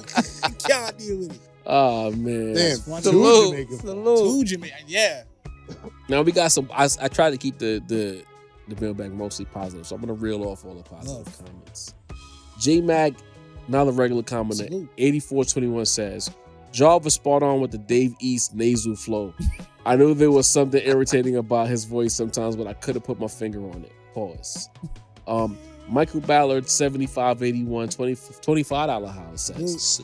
Thanks. It's always like sitting down at a table and having conversations with a friend. That's what we try to do here. That's the origin of this podcast, brother. R. Allen, in response to the Benny the Butcher topic, says 38 and Stove took his spot. Even Shay. I don't know about the Shay part, but I would agree that 38 and Stove have kind of taken his spot. Yeah. Mama Said Cook says, I like Mace. He seems real fair. Salute Mace. Hey, salute. Matthew Salmon, 431 says, the Drake's mom impression. The king of the Karens. The whitest thing you can do. The judge. Jaw for take of the year. Thank you. I don't get many compliments here. Crazy. Thank you for that. You know what I mean? Because, you know what I mean? I try to entertain y'all, but I be really kicking my back in sometimes. You know what I'm saying? Last but not least, 3 comments for this guy here. I'm here for... Lady Motivation says, I'm here for sincere. We won. Tip says, yes. Tip spins back. It's a lady. Yeah. It's a lady. Tip is a lady. Got me. She be in the chat. Salute. I take the pause. Tip 706 says, we did it, Sin. To sit a rap snob getting much love and adulation to Kendrick Lamar fans. And that being said, we are somewhere in New York City. Yeah. Salute. Linking up with Hit Boy and Alchemist, bumping in the Rome streets, coaching China streets, Family. the rap round table outside while y'all bang them keyboards. And for the rest of you jabronis who got a problem with the rap round table, you got issues with what we do for the culture, what we do for the sport, we need you too. Get off my lawn. Let's cook. Well, to all of y'all, right, that he just mentioned, but also one additional person. And I'm sorry, Jarv. All right. My apologies in advance. Let me get my drink. Because I know what your feelings are for said lady. But Lotto gotta get the fuck off. Lotto? Wow. What? Lotto gotta get the fuck off of my lawn. What'd she do? Lotto, besides looking good, you looking hella good. Immaculate. Every time Shout we out see 21 Savage. every time we see you looking good. So you can stay on my lawn for that. Gordon But Ramsay kid. Yeah. But- I don't know. The doctor did a hell of a job on that one, boy. Listen, Sure Pristine I don't- work. I don't know what platform you were on. I don't know if you were on a radio station, on a podcast. I'm not entirely sure. But they asked you about your Mount Rushmore of female rappers. And That's this shit pissed me the fuck off. As the old head that I am. As the gray bearded motherfucker sitting Are you sure on the porch. Are you sure you want to talk about Mount Rushmore's right now? After our fake allegations? Shout out to Did she T.I. put out I don't give a T.I. fuck. on that shit? I don't give a fuck. Because he would agree with me too. So as the gray bearded motherfucker sitting on the porch watching my lawn.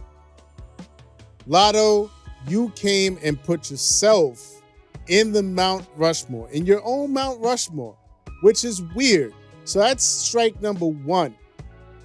Because I feel like when you ask somebody, whoever it is, even if it's an artist, about their Mount Rushmore, the Mount Rushmore is who came before you, who influenced you, who were the 4 artists that led to you being the artist that you are, right? So it's not that I'm mad at your confidence for thinking that, you know, you are the artist that you are, you're as great as you are. I 100%, I support that.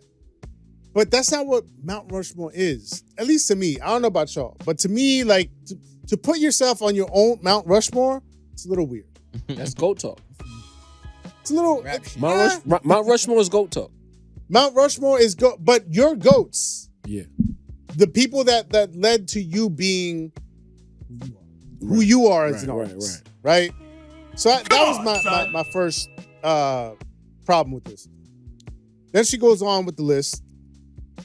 Lil' Kim, okay. You know what I mean? Again, the female Mount Rushmore. Lil' Kim, okay. Nicki, okay. Despite, you know, the shenanigans recently, but okay. And then Cardi, and then I'm like, I don't want to be that guy. Damn it. I don't want to be that Yeah, guy. You do. But I'm gonna have to be that guy. Cardi does not belong on a Mount Rushmore of anything. You gotta put partisan on the Mount Rushmore. Let's stop. Let's please stop legitimizing Deanie. Cardi. As I twirl the lock. Let's start. I don't even hear what he said. I don't know if I want. You might. Are you gonna be? I'm chilling. I'm not. He ain't saying nothing censorable. Oh, He good. okay. I'm chilling.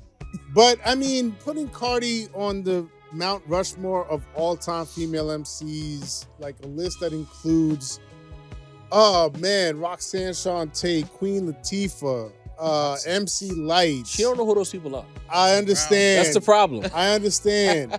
Lauryn Hill, Rod Digger, Foxy Brown.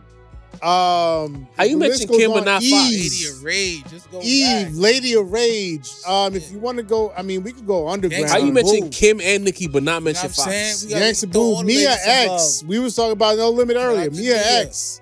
Like, there's Shauna. There's so What's shorty that was Shauna. with 3-6? That's Gangsta Boo. Gangsta Boo. Gangsta Boo. Yeah. God, there's so many names that we could list off, man. I pray for the What's type her of name pop that music used to be I super nice? Jean Grey. Jean Grey, thank you. Yeah. I was trying to Rhapsody. Rhapsody. There's so many names we could ring off. And But to how you put yourself on Mount Rushmore? put yourself I on love Mount Lotto, Rushmore? but how you put yourself on the Mount Rushmore? And then Like and then 90 people on the list better Cardi than B, we gotta start. Like, look, Cardi B, she has her lane. She fits her lane. She's a rap pop star, right? We have to make that a thing. Icon. A rap pop star. We have to make that a She's thing. the trap Selena. But Presidential on the joint, Mount Rushmore of Stop. female, It's a big deal. the Mount Rushmore of women hip hop. I ain't say she did I still didn't hear this. Because Shrub says crazy. Shrub says. Anyway, Yo. and I know like a lot of women out there don't like the term female, so and like on the Mount Rushmore of women in hip hop, There you go. Cardi B take the back seat. I'm sorry. Many people we can- So what those two particular takes in your Mount Rushmore, 2 of the 4 is 50%. Get the fuck off my lawn with that shit. Yeah. Well deserved. Wow. And this is what I speak about. Like, you know, when the New Yorkers get mad, it's because it's not only because it's not from the city. It's because we hold dearly and revere this hip hop thing. So at the very least, we try to know our history. And I feel I don't want to put this on the entire region, but there's far too many acts who get paid to rap in that region, specifically in that city, that don't know their history. And they it's not just Lotto. I love Lotto, yeah, I know that. But she's not above reproach because you didn't know your history. Y'all get in front of these microphones, y'all do these interviews, and time again, y'all don't know your history, or y'all didn't care to know the history because it was New York or it was LA. If it's not, they might know their Atlanta history or their Southern history, but they don't know hip hop history. And if you're gonna be a famous person or a person of influence within this culture, you have to know what the fuck is going on. So for you to name a Mount Rushmore where you put yourself on there, maybe you do write your bar. I think a lot of writes up bars. I don't write. But to put hello, Right. she might not be from Atlanta, but she's signed to she's affiliated with a powerful Atlanta conglomerate and So Def. Chi-Town. Missy. Shout out Walt in the cut. Yes, sir. For you to put yourself and Cardi B on there, Nicki Minaj and Lil' Kim, And Missy, I was thinking of Missy on the way over here, and I just failed to mention it. Missy, absolutely. Missy, and the thing is, there was a time frame, it was like a lull between the Foxes and the Kims, where Missy was carrying, nigga, carrying. Her and Timbo was Hot Boy, Yeah. Beat Me 911, all them records, Get nigga. your freak Forget closer. all the poppy records. She was making rap records, nigga, hip hop Listen, records. this might be a conversation for another time, but Rolling Stone just rolled out the best. I forgot however many songs. I think it's 500. I think. Or 250. 250. The best 250 songs of the 21st century. Wow. Missy Elliott, Get Your Freak On was the #1 song. And that's my point. Missy Elliott, you know what? And it's getting to a place now in 2025. Maybe when we started this podcast, not so much. But in 2025, Missy Elliott's getting forgotten in a lot of conversations and is becoming very disrespectful. Yeah. And as a female artist, Lotto, for you to not have Missy as a first name out of your motherfucking mouth when she's been doing this shit since at least on a commercial scale since 1998 at a high level. Since 19, she came in the door Rookie of the Year type energy, nigga. She's you know what I'm saying? Ghostwriter as well. Go. Yeah. Come on. To put yourself in Cardi B, that means that you like. Did you really love rap, or did you? Or the thing is, people again. I'm going looking at there in that city that know how to rap, but they don't love this shit. They not logged into this shit. They don't know the history of it. Then now a microphone get in front of them and they just give these answers that exposes them as grifters. And I gotta put that on Lotto. You're a grifter. Y'all been calling out the grifters. You don't love this shit. You love what comes of it by leaning into it, but you don't love this shit. Because for you to not mention Missy, you know what? And I say a singer get mad at me, but you don't even gotta say fucking Roxanne Shante. No. I got you. I wanted to go back as far back as Show some love. Yeah. You don't gotta go that far back. For you to not have Missy, Fox Boogie, like your name and Cardi B name should not be on no Mount Rushmore for ladies of hip hop. Maybe Atlanta hip hop for the women. Of course, I'll put Lotto name up there. Because she got the bodies of work. Whereas there was ladies who didn't do enough. They had like feature runs or they were part of groups. Yeah. But like Lotto belongs in the Atlanta lady Mount Rushmore. But in hip hop, you and Cardi, it should be. All right, let's talk about it for a split second. I done hijacked the segment. I'm sorry. You gotta have Fox in there. Fox, bar for bar. You gotta have not Fox. I'm sorry. You gotta have. I'll put Kim above. As much as I love Fox, I'll put Kim above Fox. Okay. I gotta put Missy in there. Latifah gotta be in there. Latifah and Nicki. Light gotta be in it. Or if Nick MC Light, Roxanne, Nicki. Who you want to put? It all to me, it becomes a matter of preference. I love Nicki. I think Nicki's the most skilled. I'm going Latifah out of that era. I'm going Latifah. And Light is close. It's very close. But Latifah's. Now send right to kick off the long because that was egregious. That's egregious. That's like really like disqualification level shit. So Lotto, word to send. Get off my lawn. Well deserved. You didn't even matter of fact, I don't even want to be affiliated with Lotto no more. You put yourself on the Mount Rushmore. Yeah. You sure about that? I'm 100% sure. Coil Ray's back outside. She's back. She broke up with Trippie Redd. So the smut is off her name. And her new record is kind of decent. You know what I mean? It is. They threw the remix on there. Yeah, you know what I mean? Black Mash.